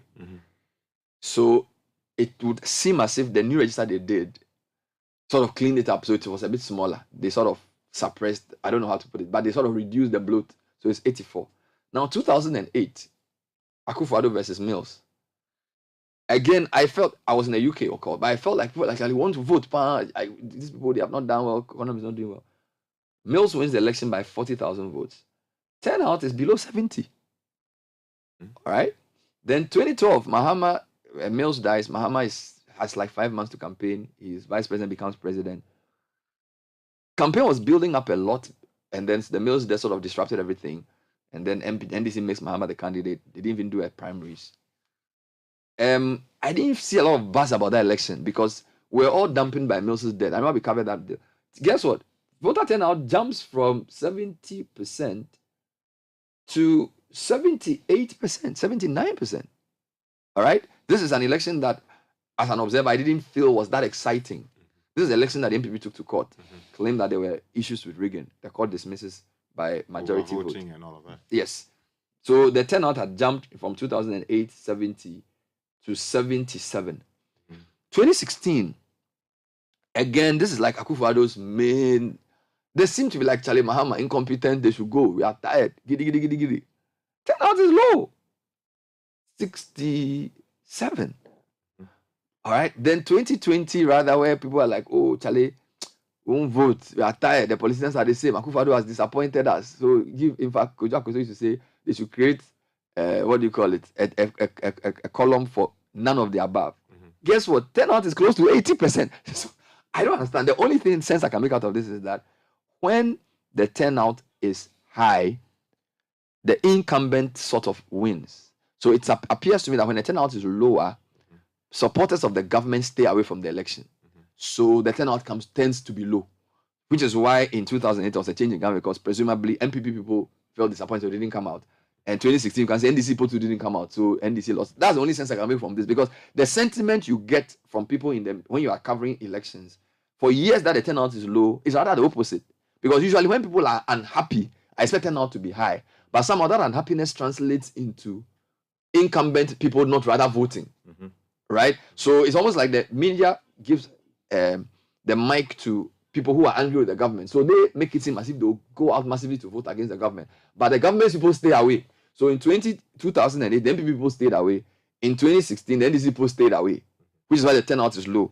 Now, if this trend is to continue, then 2024, you are going to expect a lower turnout because presumably MPP people are going to stay away because they are disappointed in Akufo-Addo. And then this is going to win the election. If this continues to continue. But I'm saying that our register makes a lot more sense. The Nigerian one is completely, I mean, I don't understand. I don't even understand how, and maybe when we come back, we can do some historical analysis there because, as I said to you, that country's censuses have always been controversial. And a lot of the claims they make are not really backed by what is on the ground. All right. And as I said, there were articles around how the first census, all three sides bloated their register and they've never really recovered from it. And because the resources in that country are divided on the basis of population, people have a reason to pad. Okay, because you can't tell me that with the bus Peter Obi generated in Lagos, out of 7 million voters, only 500,000 people voted for. I mean, it's almost like Accra votes, because Accra has 5 million citizens. We have about 2 million voters or so. I'm sure NDC people probably get the same thing that they go in Lagos. Doesn't make sense. All right. So let's take a break. Let's do tech and social media trends. And by the way, we will bring this into the Ghana card issue. The other thing I want to give you some homework, Sky. Talk to me. Find out for me the years we did a new register. Okay. I want to see if I can draw a correlation, because I've just drawn a correlation between change of government and turnout. Check for me which years we compiled a new register, and let me see if I can draw a correlation between that and voter turnout. All right, so do that homework for me. Whilst I do tech and social media trends, and you have only 5 minutes to do it anyway. So, tech and social media trends is next. It's brought to us by CalBank. Don't let the stress of planning the burial and funeral service of your loved one detract you from from bidding your final goodbyes. Let CalBank take charge of collecting the funeral donations. Call the CalBank Insawa collection platform, where you instantly receive an alert whenever any donation is made, and you get a detailed statement to see all the donations made. Call 0800 500 500 or chat with us online on our social media, or send an email to customercare@calbank.net. Segment also brought to you by Vodafone. All right, go Fred. All right, then, Bernard, quickly, let me take you to the trends. Football is trending, Alejandro Garnacho, but for our interest, Tinubu is trending still, quite high in Ghana at number 6. A lot of people making fun. His age has come up. If a supporter of Obi is an obedient, what's a supporter of Tinubu? It's a Tinubite. Tinubite. Yes, his age seems to be, and him winning has regenerated the Twitter banter between Ghana and Nigeria. Ghanaians are laughing at Nigerians. They say our 78-year-olds look younger than their 70-year-old. Yeah, That's the problem with that. Because our man, we know he's 77 to 78. We have accepted it. But they say their man is 71. And one of my favorite Tinubu videos comes from an account called Coded Mickey. So if you're on Twitter, just get on Coded Mickey. He says Tinubu is the class prefect of all 70-year-olds in Nigeria. So you can get on Coded. But when you see his picture without the hat, yeah. So remember, grow. Yeah, but also other things people are talking about, potentially what he can do for the tech industry. All those things have come up. But mostly a lot of Manchester United related tweets. Quickly, let me give you some updates on some things that are happening. So TikTok, in response to concerns about too much time being spent, especially by children, is setting a 60-minute daily screen time limit for users who are under 18. So if young people hit the new limit, they'll have to enter a passcode to continue to use the service that day. The thing is, though, they will be able to opt out of the new measure. They do age cheating too. Yes, what I'm saying, it depends on where you are. Okay, and TikTok says they'll roll this out in the next couple of weeks. So that's something to look forward to in answer to that particular criticism. Now, Elon Musk, just 48 hours after he reclaimed his crown as the world's richest person, he has been dethroned again. Now, his net worth fell by 2 billion as of this morning to 184 billion. Wow. Yes. So he knocked off Louis Vuitton's Arnault, but now Bernard Arnault. Yes, the Bernard Arnault has overtaken him again. How is this guy? He's worth 186 billion. The guy is like 80-something years old. Does it even matter who's first or second? Yes, they are both very rich. So Elon Musk is now back at number 2, and then a quick to do. This is something that seems pretty simple. A lot of people don't know how to do, so I'm just going to run you through this. How to hide your online status on WhatsApp to protect privacy. So you can hide your online status on WhatsApp. That's also known as the last seen in your privacy settings. So basically what you do is you start the WhatsApp app on your phone, go to settings on the privacy page, open last seen online, choose how you want to hide your last seen status, and then you will be fine. To go through that. And then let me see if I can just give you one more update. Okay, let me just leave it. All right, Olivia, thank you very much.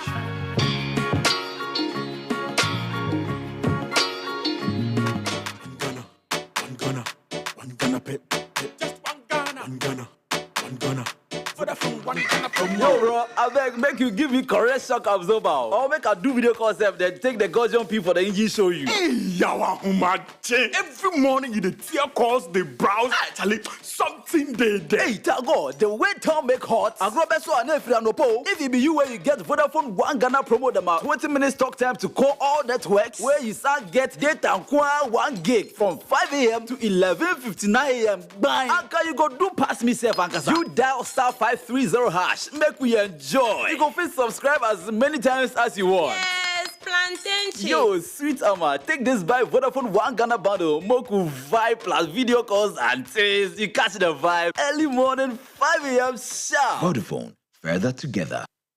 Babe, so what are we doing tomorrow? Oh, I have to go to the bank, then go and pay for the stuff for my place. Then maybe back to the bank to transfer what's left to my brother. So Are you serious? You're going to the bank twice in one day? Who is she? Eh? Which bank? Which branch? Oh, babe, but... Oh, don't babe me. What's her name? Tell her what? It's a new day. Make your life easy with CarBank mobile banking. Just dial *771#, and just like that, your life is easy. Transfer money from your CarBank account to any other account. Do mobile money and other payments right from your bank account on your phone, anytime, anywhere. No internet, no charges. It's just that easy. *771#. Banking is easy with CarBank.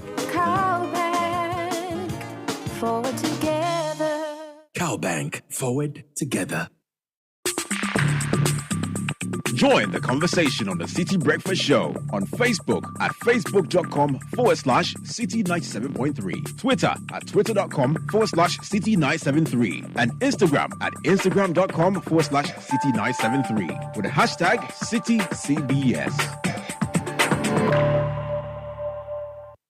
There's no price like the ShopRite price. That's why we are committed to bringing you lower prices on all the essentials you need. Like 160-gram Lily Light Tuna Meat, only 17 cedis, 99 pesos worth, and 125-gram can Abina Sardine in vegetable oil, just 8 cedis, 99 pesos worth. Never pay more than the ShopRite price. Prices valid until 12th March, only at ShopRite. Keys. What could be simpler than a key? Who doesn't have a key? A car key, an office key, a drawer key. But there's one key that rules them all. The house key. The key to a place we call home. The key to the home where everything comes together. The key to a home that is our own. A home where we make life happen with our families and loved ones. Adoha has been working hard for over 30 years to make home ownership within reach for many. Say yes to property with Adoha. Your dream home is one call away. Your dream home is a few clicks away. Visit our Accra project, The Place, by calling 030-2789-757. There are moments in life when you're just so scared and you feel like just giving up. Oh, but Dino Milk is saying, we know that you can do it. Believe in yourself and then go for it. Go for it. Nourishmental, that is your Dino Milk. Oh. Choose nourishment. Choose Dino Milk Whole Cow, your nutritious instant powdered milk. Dino Milk. Go for it. This advert is FDA approved. 1xBet. Easy betting, easy winnings. 1xBet, the most reliable service to make deposits easily with high odds and numerous bonuses on the spot. Register now at 1xBet.com.gh. Use promo code BESTODDSGH. You get 300% bonus up to 3,445 Ghana cedis on your first deposit. Easy to use, easy to have a chance to win. 1xBet, reliable bookmaker. Gambling can be addictive. Bet responsibly. Not for person under 18 years. This advertisement has been vetted and approved by the Gaming Commission.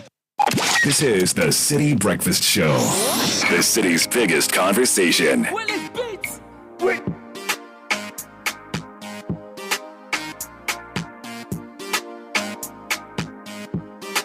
So 8 Citi Breakfast Show. If you're finding it challenging managing our value-added services on Vodafone, then the Vodafone Content Manager now allows you to check, control, and subscribe to value-added services with ease. Be in control of all your mobile content subscriptions and choose the type of content that suits your style. Simply dial *463# or visit my Vodafone app now to conveniently manage all your content subscriptions. Vodafone, further together. Now, Monday is 6th March. It's a holiday, and you can come spend the day with us at the Royal Senchi. Enjoy bed, breakfast, and dinner at a special Senchi weekday promo for 2,500 cedis per night. Call Linda on 0242886510 for more details. The Royal Senchi is still Ghana's leading hotel.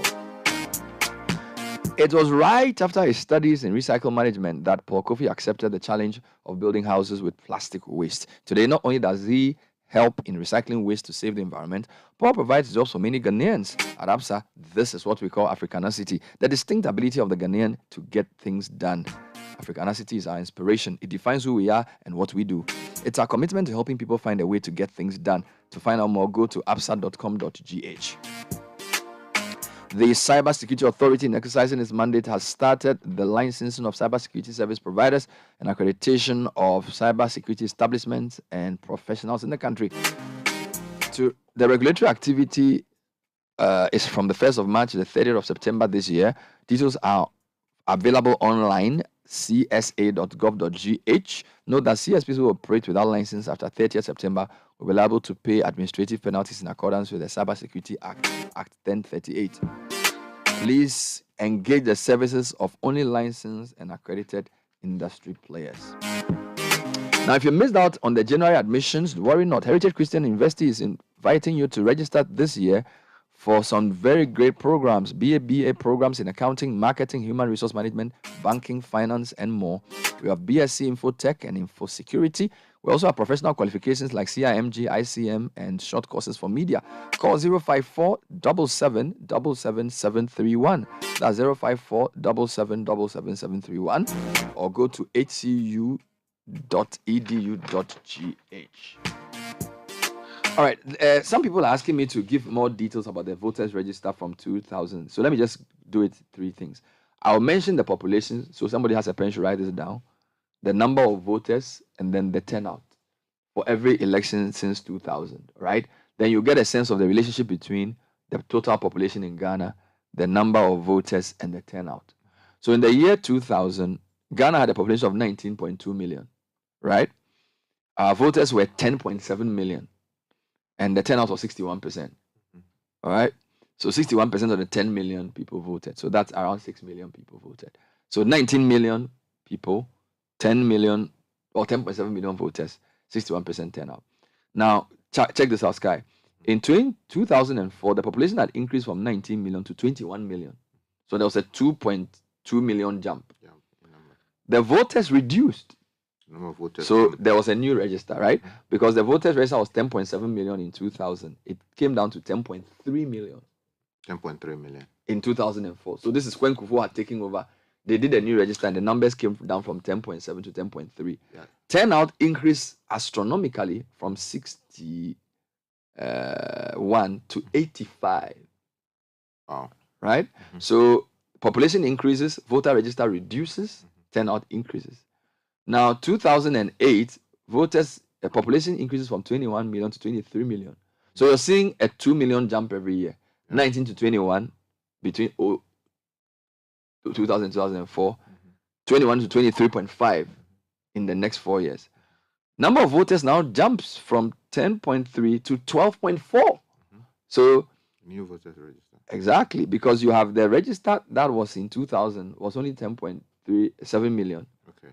Came down to 10.3 in 2004 and then goes up to 12.4. So that's by like almost 2 million. Still over 2 million, yeah. Turnout is 70%. So it comes down from 85 to 70%. 2012, national population is now 25 million from 23 million. So the 2 million increase is constant for the population. Every 4 years, we increase by 2 million. Voter register jumps from 12.4 million to 14 million. So that's like 1.5 million more voters out of the 2.5 million new people. Turnout increases to 79, almost 80%. 80%. Right? 2016, population is now 28 million from 25 million, so 3 million more. Registered voters jumps from 14 million to just 15 million. So that's like a 1 million increase, 15.7 million. Voter turnout drops drastically to 68%. Oh. Right? Then 2020 population is now 30.9 million. Registered voters jumps from 15.7 million to 17 million. And the turnout is back to 79%, or a similar level for the 2012. So 2020 and 2012 had the same turnout of 79%. So that's just to give you the background there. I don't know if you've been able to find out for me. Okay, so the result is not there sitting down as it's. You have to pull it from different places. Collating. So in 1992, before the elections proper, we had to put together a register. In 2004, again, we did a new voters register. In 2000, So take your time. Which year? 1992, before the elections proper, we compiled a new voters register. In 2004, we did another register. So we threw the old one away. Which is why it came down from 10.7 to 10.3. Exactly. And then in 2008, we did not do a new register. What we did was to update the old one in 2006, which took the number to 12 million voters. So we jumped from 10.3 to 12.4. So 2.1 million new voters joined the register. Yeah, that's right. 2008. What about 2012? 2012, we did a new voters register. This was when we introduced the biometric verification. And so you are jumping from 12.4 million to 14 million. For 14 million. So that's about 1.5 million more voters. So there's a new register in 2012. 2012. What about 2016? 2016, that's what I've not been able to find. That. Okay, listeners, please, if you can help us with that information to help us. All right, let's come to the NIA. Let's listen to the EC chair first. Okay, then we can make submissions. Here's Mrs. Jean Mensah speaking on Tuesday in Parliament. This is an issue that borders on the sovereignty of our nation. Simply put, only eligible Ghanaians must be entitled to vote. And we call on our honorable members to support our efforts to prevent foreigners and minors from getting onto our electoral roll. Honorable members, using the Ghana card as the main source document for the continuous registration. By using the Ghana card as the main source of documentation for the continuous registration, the Electoral Commission will be conforming to the legislative instrument passed by Parliament, namely the National Identity Register Regulations 2011, Legislative Instrument 2111. Regulation 7.1 states that a national identity card issued to an individual shall be used for a number of transactions where identification is required. Indeed, one of the mandatory transactions stated in Regulation 7.1 is the registration of voters. As such, Parliament, by its own assent, legitimized the Ghana card as the sole document to prove one's citizenship. Mr. Speaker, as mentioned earlier, although the Ghana card was not the only required document to prove a person's eligibility in 2020, at the end of the exercise, over 60%, or about 10 million of registered voters, used the Ghana card as their main source of identification. This means that 2 years ago, some 10 million Ghanaians registered with the Ghana card. Today, we are reliably informed that over 60 million Ghanaians have been issued with the Ghana card, and that about 17 million Ghanaians in total have registered for the Ghana card. On the strength of these numbers, we are confident that the 1.5 million applicants we are expecting to register by the end of 2013 are likely to already possess the Ghana card. Relying on the 2021 census report, Mr. Speaker, relying on the 2021 census report and per our own estimates, we are likely to register between 450,000 and 550,000 Ghanaians every year. We believe that the 17 million people that the NIA has registered, we believe that of the 17 million persons that the NIA has registered, it is likely that the 450, believe, Mr. Speaker, that of the 17 million persons that the NIA has registered, it is highly probable that the 450 to 550 persons we intend to register annually already have the card as we speak. Mr. Speaker, with the NIA assurance that it will commence its card issuance in a matter of weeks, we encourage those who do not have the card to begin the process of acquiring the card to enable them register as voters. The NIA has its registration centers across the districts and the regional capitals, and therefore accessing their facilities will not be a challenge. Additionally, since the card is acquired at the age of 15, we encourage any Ghanaian who will turn 18 in 2023 and 2024 and who is interested in voting in the country's election to visit the nearest NIA registration center and register for the Ghana card to enable him or her also register as a voter when he or she becomes eligible. It is important to note that all those who registered in 2020 are not part of this registration exercise because all their details, including their biometric features, are intact. This registration is for those who did not take part in the 2020 registration exercise and for those who have turned 18 years since the last voters registration exercise in 2020.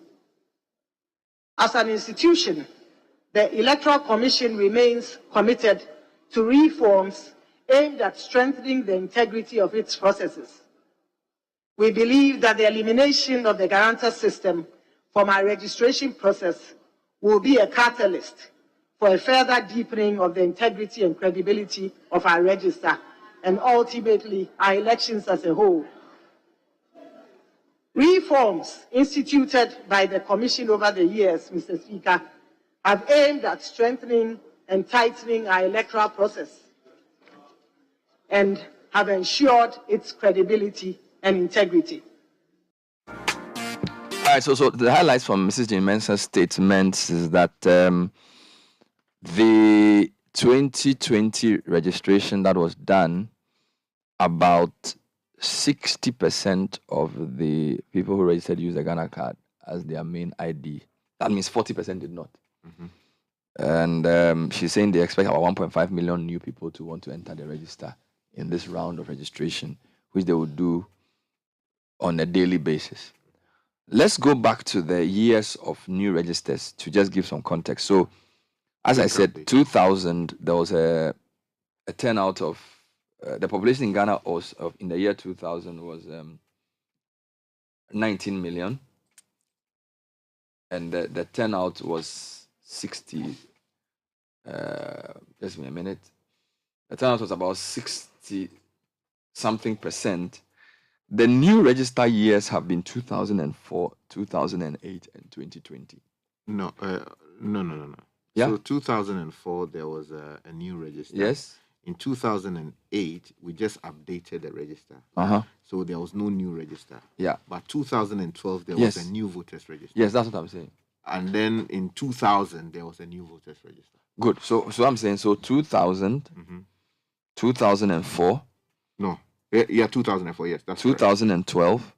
Yes, that's correct. And then 2020. 2020. Good. So under Kufuor, there was a new register. Under Mills Muhammad, there was a new register. And Anado, there's a new register. So we didn't have a new register in 08. 08 was just an update. Yeah, it was an update. 2016 was to just clean the register of people who had NHIS cards. Great. And 1992 was simply... Good. Now, does this CI propose to do a new register or to just do a 2016 type of... So you see, that's a gray area. Why am I saying it's a gray area? If you look at it, what the Electoral Commission is proposing to do is to revoke the existing legislation on voter registration.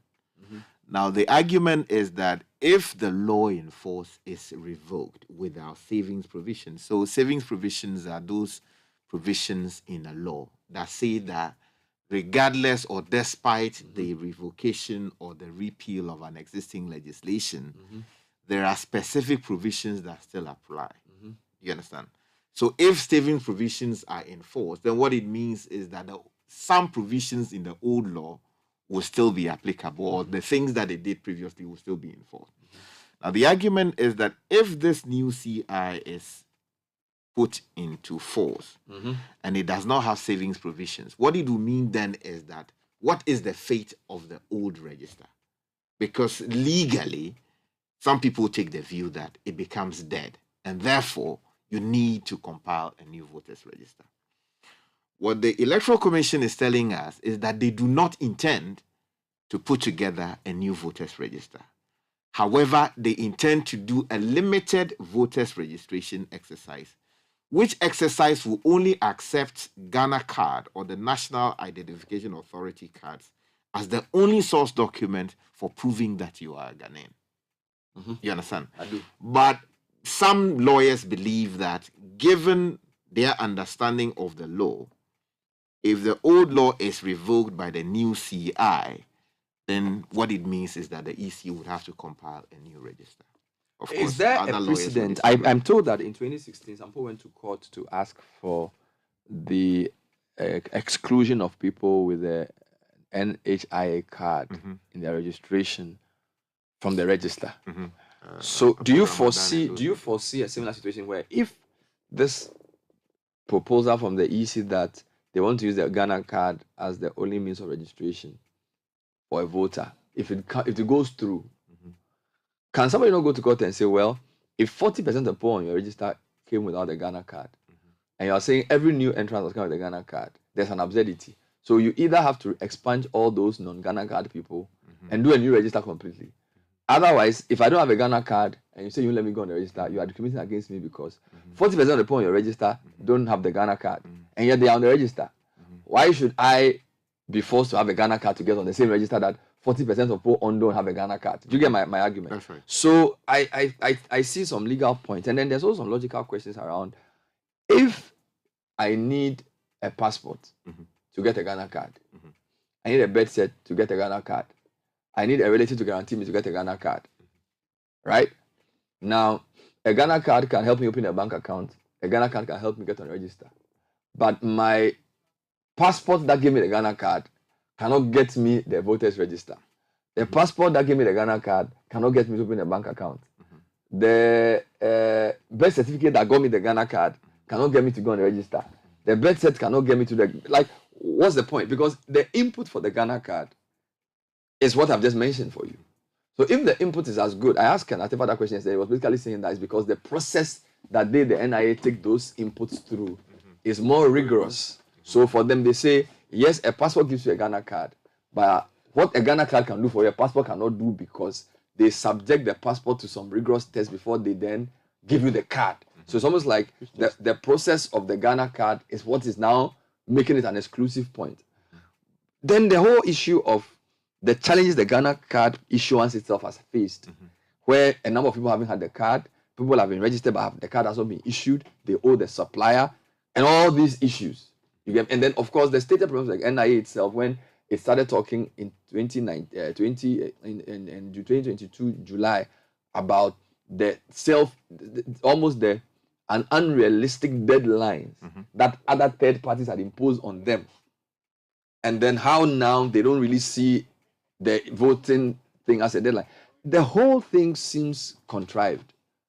Do you get me? Okay. And I feel like it has to be properly thought through. Okay, so let me take them apart for you, Bernard. First of all, the EC, as we know, has the authority under Article 42 of the Constitution, 45 of the Constitution, to perform the following functions: to compile a voters register and revise it at set periods that it may, and that is determined by law, to demarcate the electoral boundaries for both national and local government elections, to conduct and supervise all public elections and referenda, to educate people on the electoral process, to undertake programs for the expansion of the registration of voters, and then also to perform other functions as may be prescribed by law. So the question of whether or not the EC can go to the the Parliament of Ghana to ask that a new law be put in place to do A, B, and C is not in doubt.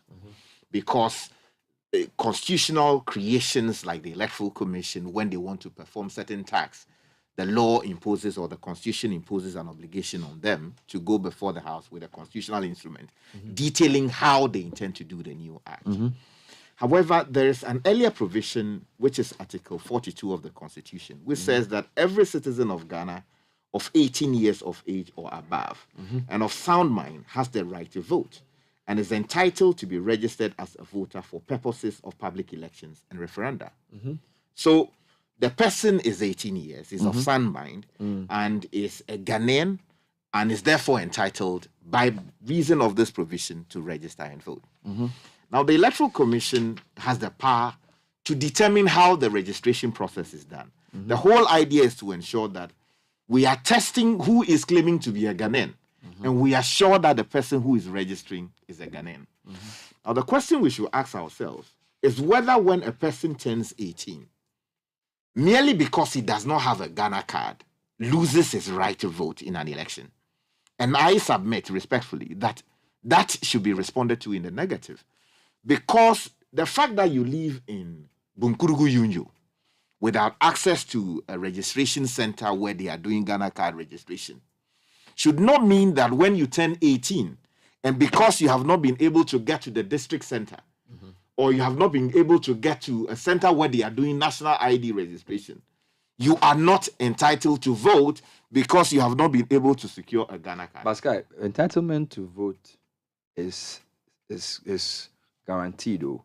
But can't we say the same for somebody without a birth cert or a passport or a voter card? Because I can say I'm a Ghanaian and I'm 18, I should vote. But you need a voter ID card to vote. That's true. So if we stretch your argument, then anybody who's 18 years old can just simply walk and say, let me vote. No, but so my point is that every right that you have imposes certain responsibilities on you to allow you to enjoy that right. That's true. So yes, you must, if you are 18, you are entitled to vote, but if you want to vote, you need a voter card. Yeah. So the only thing that because they have the changed Constitution says that. The Constitution says what? Yes, the Constitution says to compile a register of voters and revise it. Yes, that's what I'm saying. That Yeah. so you see, the point you are making about the Ghana card, it shouldn't be an exclusive point for the Ghana card, in the sense that if the right is inalienable, then it means that the right should be enjoyed irrespective of what. But I'm saying that even though that right is very clearly stated, you are still enjoying to get. You need to find your name on the register to vote. Yes. Even though you are 18. So you can be 19 or 20. If you are not registered, you can't vote. Yes, that's true. And so I'm saying that the only difference here is that they've used a Ghana card and not a different thing. You see, that's the point I'm making. That you are looking at it as though you are not minded by the fact that the Electoral Commission has the power to register. I made that concession that you read the two provisions together. One says you have to be 18 But years the Constitution does not impose on the EC what registration modules to use. So that's why I reference you to the fact that the CI, when Constitution creates an institution and gives it powers to do specific things, the same Constitution insists that when that power is to be exercised as a constitutional creation, you use a CI, which is a constitutional instrument, which goes to Parliament for 21 sitting days to become law, to operationalize the powers that you have been given. So that is what the Electoral Commission is doing now. Yes. My argument is that a person is 18 years or over, which means the person, has satisfied one of the conditions. You are 18. The person is of sound mind, which means that he has satisfied the other condition. The person is a Ghanaian, which means that he has satisfied that other condition. All read together, he should be able to get onto the voters' register and vote. Good. The Electoral Commission is saying that yes, you may be 18 years. Yes, you may be of sound mind. Yes, you may be a Ghanaian, but because you do not have a Ghana card to prove, which then becomes the ultimate test for whether or not you qualify to vote, you are not able to be admitted onto the register. Okay, now let me ask you a question. Assuming the Ghana card was not the device being used or the system being used, how does Bernard Avle prove that he is a Ghanaian and that he's 18 to get on the card prior to this CI? So then, you see, the likes of Afarijan, in their wisdom, said that because a person doesn't lose his citizenship merely because he became 18, said that what? You, Bernard Avle, you have a, God forgive me, your father is departed to the next world, but your mother is alive. You can bring your mother to the voting center and say that, oh, the registration center. Yeah, the registration center, and say that, oh, this is my mother. She will tell who the mother was, who the father was. So you can trace whether exactly. they are from here or not. So that information is collated. If there are people at the center who dispute the claim of your mother, they put in a dispute. which dispute the Electoral Commission would have to decide on and come to a resolution that, oh, what your mother came to say was false, and therefore we are not entering you onto the register. Or the people have come to validate what your mother said, and therefore you are entitled to be put on the register. For some reason, some people just all of a sudden think that, look, that whole process is not good, is subject to abuse, and because it is subject to abuse, they are introducing the Ghana card as the only source document for determining because whether they are or saying not. that the Ghana card's guarantee system is more robust than the EC's guarantee system that you just described, which some people dispute.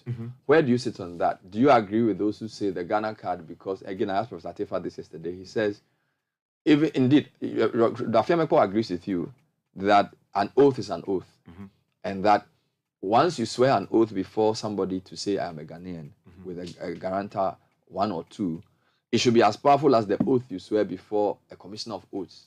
Professor Atefa thinks no. He says that the type of oath that you take in front of a commissioner of oaths is of greater weight than the simply affirmation for the EC. Bernard, let me dismiss. No, I'm just saying that that's the two positions, and I'm saying between Roxanne and Prof, which one are you on? With the greatest respect, Professor Atefa is a respected law, he's achieved so many things in it.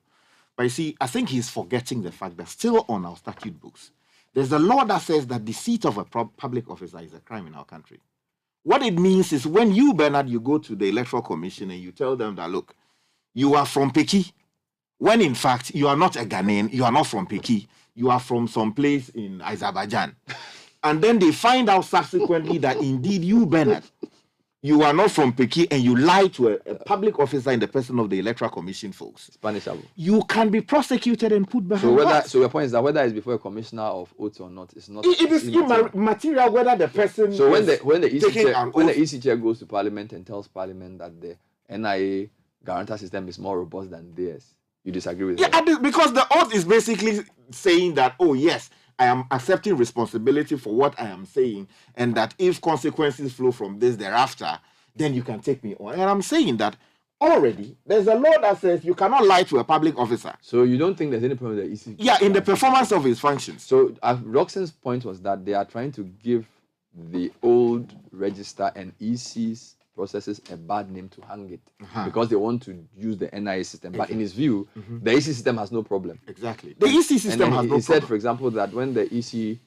chairperson was interviewed in 2020 October, she said we have a very good register, and then now she's saying they found 40,000 names of minors and other people in the register. So it's almost all of a sudden they are finding faults in the register that they thought was the best register before the 2020 elections. So it's part of a grand plan to simply foist this Ghana card on people. Now, the second question I have is, do you think this should depend on the... So what if Ken Atefa and Co are saying we can deliver as many cards as people want? And that, for example, when the MP was asking about his constituency, Mr. Atefa said, look, we are going to make it possible to give... He says we can do all the 2 million cards that people would need based on his calculation in 6 months. So his point is that every eligible Ghanaian who wants a Ghana card will get it. So we should not worry about disenfranchising people because everybody who is a Ghanaian who needs to register for the election using the Ghana card will get it because money has been available. Should we take that or go back to the basis for even the Ghana card in the first place? Because initially when I heard Atuforsen, he was basically saying if the EC, if the NIA will do the right thing and everybody will get their Ghana card, they don't have a problem. But then subsequently he says, no, drop the whole thing. Now, so Graphic is reporting that Minority is saying that now we don't even want you to bring this whole CI because the Ghana card as the sole registration is wrong. But I think a few days before that, the tone was like, if NIA will do the work, we are okay. Okay, so let me take that in 2 parts. The first part is that the NIA and its private partner, they have demonstrated that they are capable, they have the capacity to deliver. And let me just reference this. Between 2019 April and December 2022, they have been able to produce in excess of 15.7 million cards. That's the registration that they have done. So if you look at the fact that the population of Ghana is some 30 million people, and about half of that number was registered between 2019 and 2022, then one can stretch and argue that yes, they have the capacity to deliver and they have the competence to do it. It is not in doubt. However, has that competence been tempered in any way by government's own lack of commitment and the commitment of resources to ensure that these guys... So government picks and chooses when to support it for the thing to work and when not to support it. Exactly. So if the government makes money available, the people deliver. Then the government doesn't make money available, then the cards are held somewhere. Exactly. So the question is not about the capacity of the people. The real question is about whether the EC needs to bring this compulsory thing in the first place. Exactly. We need to separate those 2 points. Those 2 points. So you're saying if you opposing what the EC is doing is not necessarily saying you don't think the NIA people can produce the card, but it's a separate question. Yeah, the real question is, why are you imposing the Ghana? But Sky, in a sense, it's related because if the NIA and their people say that their system is the most robust, and they are saying that their card, for example, they give an example that where I think recently there was somebody with different names. That person, when they checked the NIA system, the person had only one name and the person had only one NIA card. But the person presumably had 2 passports, 2 different things. So their point was that this is the only system that is able to prevent dual identities. So it's the best system to have a register that is cleaner. Do you get that logic? That because you're saying you don't think that people have a problem with delivery, but the argument is not the delivery argument. They are saying not only can we deliver, our system is the best because the processes we take people through before we give them the card are so rigorous, and the card itself has so much capacity that even SNIT is saying that we don't even need you to have a SNIT card. Okay, so if you believe that argument, then you should be able to believe the EC too when they say that that is why we feel that the people's system better than our own system. Do you get my logic? Bernard, do you know why the NIA system is considered robust and credible? Because you can guarantee that the system talks to other, government agencies. So there is that interaction, the DVLA, that interaction, the passport office, that interaction. And then if it is scaled up, if you go to a bank and they key in your details, it should be possible for them to raise limited data on you, the data that is relevant for only their purpose. The reason Baumia has also gone out to say that it is possible to use the Ghana card as a document for entry into the country is that, properly so-called, if it is calibrated and people or immigration services have access to specific data on it, when they key in your unique code into the system, it should be able to generate or return details that are applicable or relevant for purposes of travel. So that capacity they have. So there's no doubt that the NIA, there's solid capacity and credibility. The problem, however, is that the EC, they don't talk to anybody. The EC's register is a silo that is sitting there on its own. It is not as interactive as you have in the case of the NIA. But is this not how to cure it? Because as soon as 60% of your people on the voters register use the Ghana card, and if you increase that percentage, it means that your voters register is now going to be talking to all of this. So eventually, you are going to achieve what you just said, where, let's assume, so far we have 60% of people on the voters register who have a Ghana card. That technically means that all these people who have voted, we can know if they pay taxes or not. Because their Ghana card can tell us a lot of things about them that we didn't have known. So does it not make sense as part of the overall integration to say, okay, you started with SNIT, GRA is in the loop, DVLA is in the loop, and the Ghana card system brings everybody that talks to each other. So why not bring your voters also into the loop so that eventually, if 100% of all voters have the Ghana card, these people are also, we know their SNIT status, we know their tax status, we know their driving status. So I'm saying that for a digital economy, does this not make logical sense? Okay, so you see, that is why the opposition is, in my view, and I take that position, not to the fact that don't use Ghana card as the base document for registration. The position I take is that the attempt to use it as the exclusive document. So your point is the only. Exactly. So your quarrel is not that the Ghana card is not good. Yes. Your quarrel is that it is good, but it shouldn't be the only. Yes, because what it does then is to make it impossible for someone who is a Ghanaian, who is 18 years and over, who is sound, who probably for some reason hasn't been able to get the Ghana card, maybe by government's own design or failure of the system to go to his area to register him, or because the cards have not been handed over to him. He gets disenfranchised by no fault of his, even though he is qualified to vote. To vote. Okay, because hold that thought. Okay. So I think that's a very important point you've made. I want to summarize what Sky is saying so that listeners get it. Sky is saying that he has no problem with the Ghana card as possibly the best ID system in the country. If you look at all the things he can do. His point is not to denigrate the Ghana card, nor is his problem that the Ghana card will not eventually be available for everybody. But he's saying that for an election in a year and a half or 2 years, and then also looking at the constraints that the issuers have faced in the past, and then looking at the sanctity of the vote for a citizen, the right to vote, making the Ghana card the only ID system will disenfranchise people unduly, because the right to vote and the intention to exercise same should not be curtailed by the availability of a card that has constraints, including government paying people, staffing capacity, issues around the financial clearance, distribution of the cards. Do you get me? So yesterday we were talking about how, like, in every district there's only one officer. Mr. Tefa is basically saying we can improve all of that for everybody to get the card, and the minority says no. You do whatever you do, but don't make the Ghana card the only. Do you get the argument? So I don't know where you sit, whether the points that the minority is making, which Sky is articulating, which I am tending to also support, that the Ghana card is great, but to say it is the only system to use is too early for now. Because as early as in August, when we interviewed Professor July, there was a lot of pressure on them unfairly because of the NCA people. So, and he came and said, look, the card, we can do it, but we don't work like that. That you come and tell us that, give me a card by 31st March and all of a sudden I'll change everything. So I was trying to push him yesterday and say, sir, the point you made about the NCA should also apply, because elections, people make wild.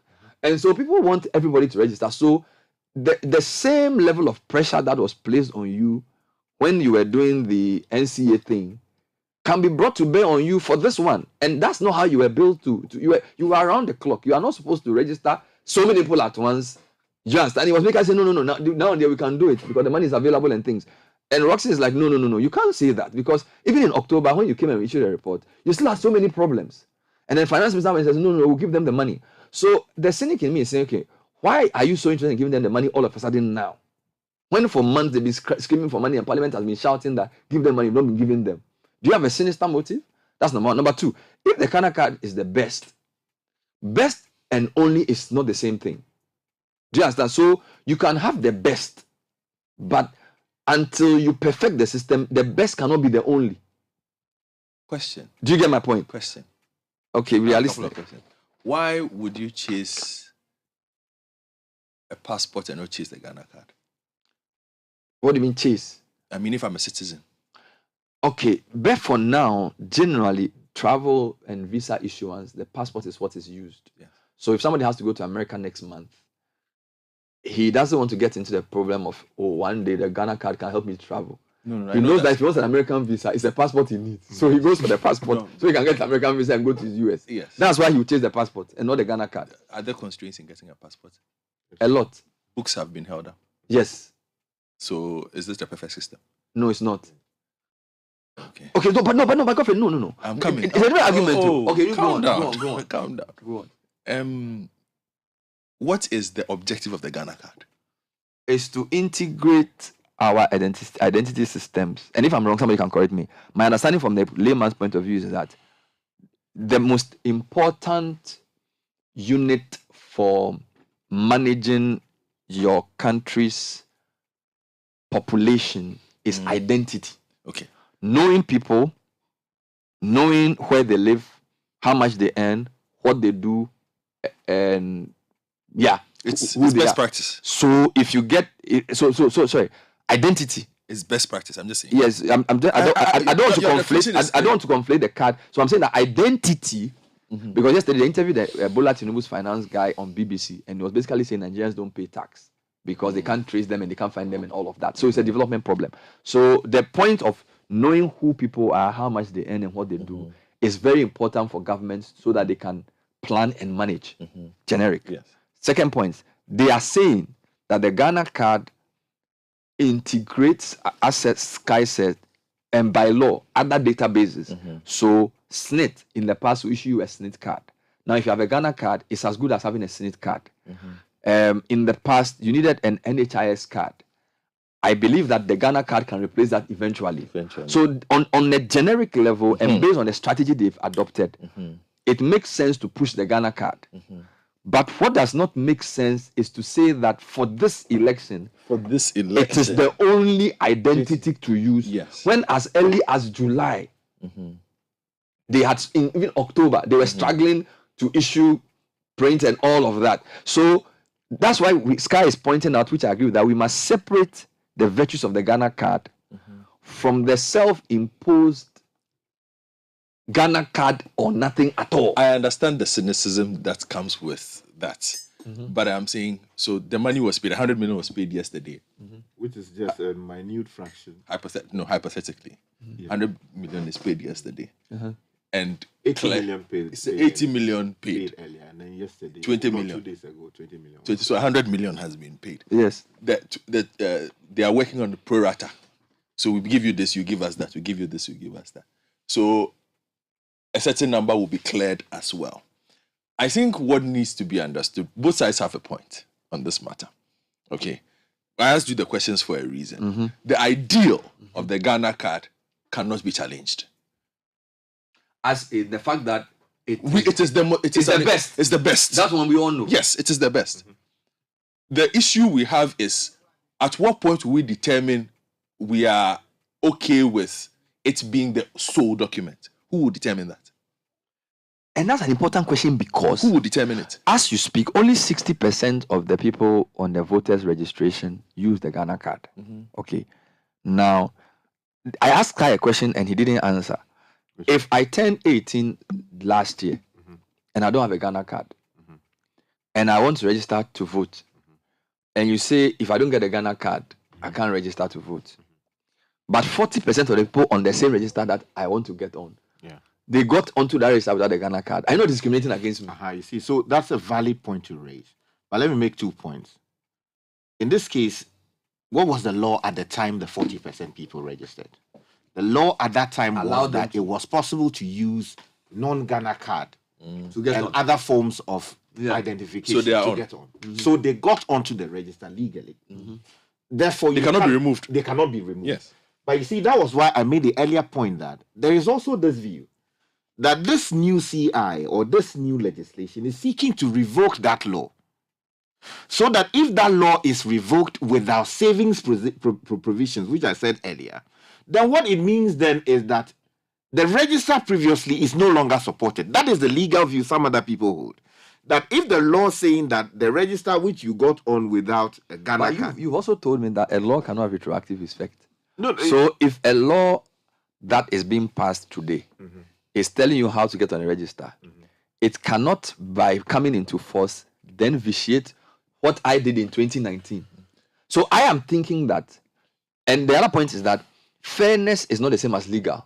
Something can be legal but unfair. So somebody goes to... There's a lot of that. Yes, somebody can go to court and say, yes, the guy who came on the register in 2019 came on legally. And you, by a new law, so I'm challenging the new law, which is the CI, because it is unfair. So the fact that a law has solidified his entry onto the register 4 years ago does not mean that the law that you are bringing in that's going to prevent me from getting on, in my view, is a fair law, which is why you can go to the Supreme Court and say they should describe that law, because that's why the Constitution is always the basis. Okay, but I just say that the second point you made about this CI being a backdoor way of sort of asking for a new register, I think that would be a bit of a stretch. No, you see, okay, so there are two views on the matter. You see, one view, of course, I mean, the principle that retroactivity is that the law must always be forward-looking. unless it does not impose punishment or punitive sanctions on an individual. So if it is granting rights, which rights can take effect subsequently, you can extend that and say, oh, it's for the benefit of the citizens, so you are not going to question it.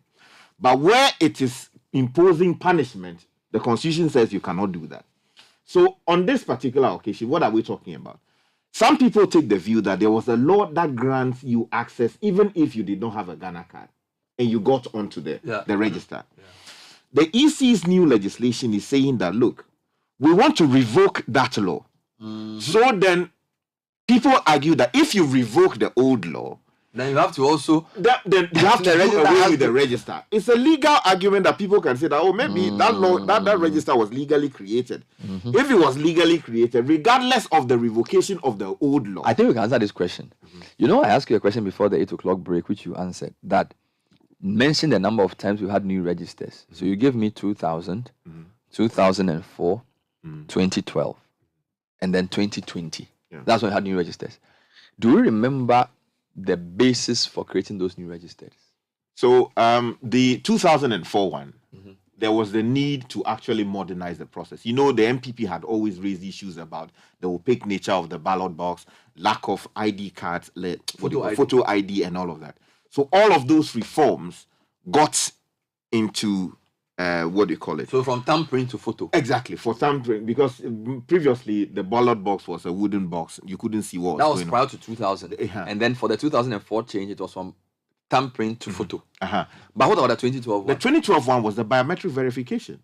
So then the question was whether you could actually determine that the person coming to holding a card and saying that that's my photo on the thing, whether you can marry that to what actually is in the system. So what the Nigerians are fighting over today, we did it in 2012. In 2012. You understand? So we are ahead of them. I hope they know that. They know.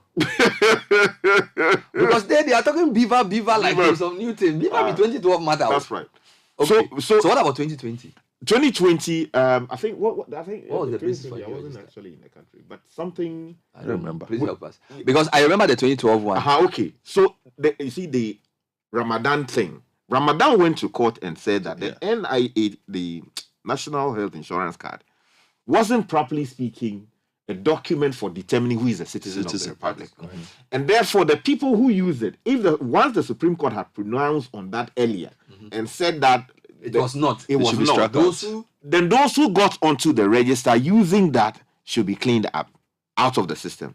So the Supreme Court granted what he sought. So and then they the new register, or they just cleaned the old one? No, the 2016 one, they cleaned it up. Okay. So the NPP now in power sought to deal with the NHIA thing. Because Afarijan did a limited cleanup of the register. I think it's Charlotte. Oh no, was it Charlotte or 2016 it was Charlotte? Yes. Okay. But the back and forth, forgive me. The point was that there was limited cleanup of the register. So once that happened, the MPP was not convinced that the people who needed to get off. So then they wanted a new register. So then they did this extensive re-registration of Ghanaians amid COVID. They defied everything, voter, social distancing, all the things they put threw the COVID away. I went to do the new register. And did a new register, regardless of all the concerns that people raised. Because they believed the voters register was bloated. Here we are, how many years on? Just 2.5 years. 2.5 years. There's still argument being made that the voters register is not credible. So you always find a problem with it. Yes! Okay, the other thing I did to say, I remember in 2012, with all the noise you made about the biometric verification, remember there were places where the biometric verification devices were not working, for which reason people were allowed to vote to that biometric verification. And when MPP went to court, one of the claims they made was that in some places, people voted without the biometric verification, and therefore those votes should be expunged. And I don't know what the Supreme Court said on the specific point, but it's just interesting that this thing that happened 10 years ago in Ghana is also happening in Nigeria, where the opposition is claiming that the beavers were not working or were not used, and people were allowed to vote and all of that. So let's come forward now. So you are saying that, yes, as many people as possible as the Ghana card, they should use it and should encourage it. You also say the Ghana card is probably the best of the cards. Yes. So eventually, it will become the only card. Who determines the eventually? What would determine the eventually? You see, that's the question we need to answer. So, for example, that's what the government is doing. That is the basis of the resistance. Yeah, but that's what the government said, for example, that if you don't have a Ghana card, you will need LPM this whole month. That said, if you don't have the Ghana card, they said from a certain day, the Ghana card will be the only identification that can help you get a bank account. Yes. So that's already in play. Then they said GRA, go back with Ghana card. Yes. Then they said Telco, Ghana card. So the point is that it's already happening. The only difference is elections. Because that's the thing. Elections, you see, politicians, they are not interested in who opens the bank account yet. They're interested in who can vote. And it's not a protected right. Do you understand? True. So the Ghana cards role in SNIT, GRA, tax, it's all good. Yeah. But the point about voting, because they feel that the right to vote is almost like an inalienable right. Right. So don't impose any restriction. All right. So it's a good question. The country, maybe we should go to referendum and decide on whether the Ghana card should be. You see, because that is where that is where the resistance lies. In the fact that somebody, for instance, tweeted at me after I made my point, and he says that the Ghana card should never be a sole anything unless every Ghanaian who wants one can get it expeditiously. That is within 2 weeks. So in his estimation, if you can get one, the system works in such a way that you can get it within 2 weeks. That is fine. Somebody says, what prevents you from getting it within a day? Or we are waiting to get to the point where the NIA processes, as you described, gets to the point where you can walk in the day you are born, register, get your number operationally, and get a card and leave, independent of getting access to certain kind of state funding, where, like for now, for months, there was no money. Now suddenly there is money because of something, and people are suspicious. You can be suspicious, but I'm saying that so far as it gets done, the objective is clear. The ideal is clear. So the difficulty... It goes back to trust. Yes, the difficulty is who will determine when the system runs, and who will determine that, okay, is it the EC that at a point will come and say, we, by this election... It's a trust issue. You understand? You know something? Let me tell you something. Let me finish. Let's assume NDC was in office. What is to prevent somebody from saying the next election, another party will say no? That's what I'm saying, that I think it's a trust issue, because if the NDC were the people in government, and let's assume they're in government in 2025, I don't think they would oppose the Ghana card as the only source of identification. They will. You still think so? They will. Because because I think people, this is my feeling, I feel people don't trust the institution managing the Ghana card to be fair to all, which is why an MP will come on air and say, that's what the issue is. How come my digital capital is Kwebe? You've taken the registrations out to Peki. I have people who cross the river from Germany, and when they come to Peki, I have to feed them.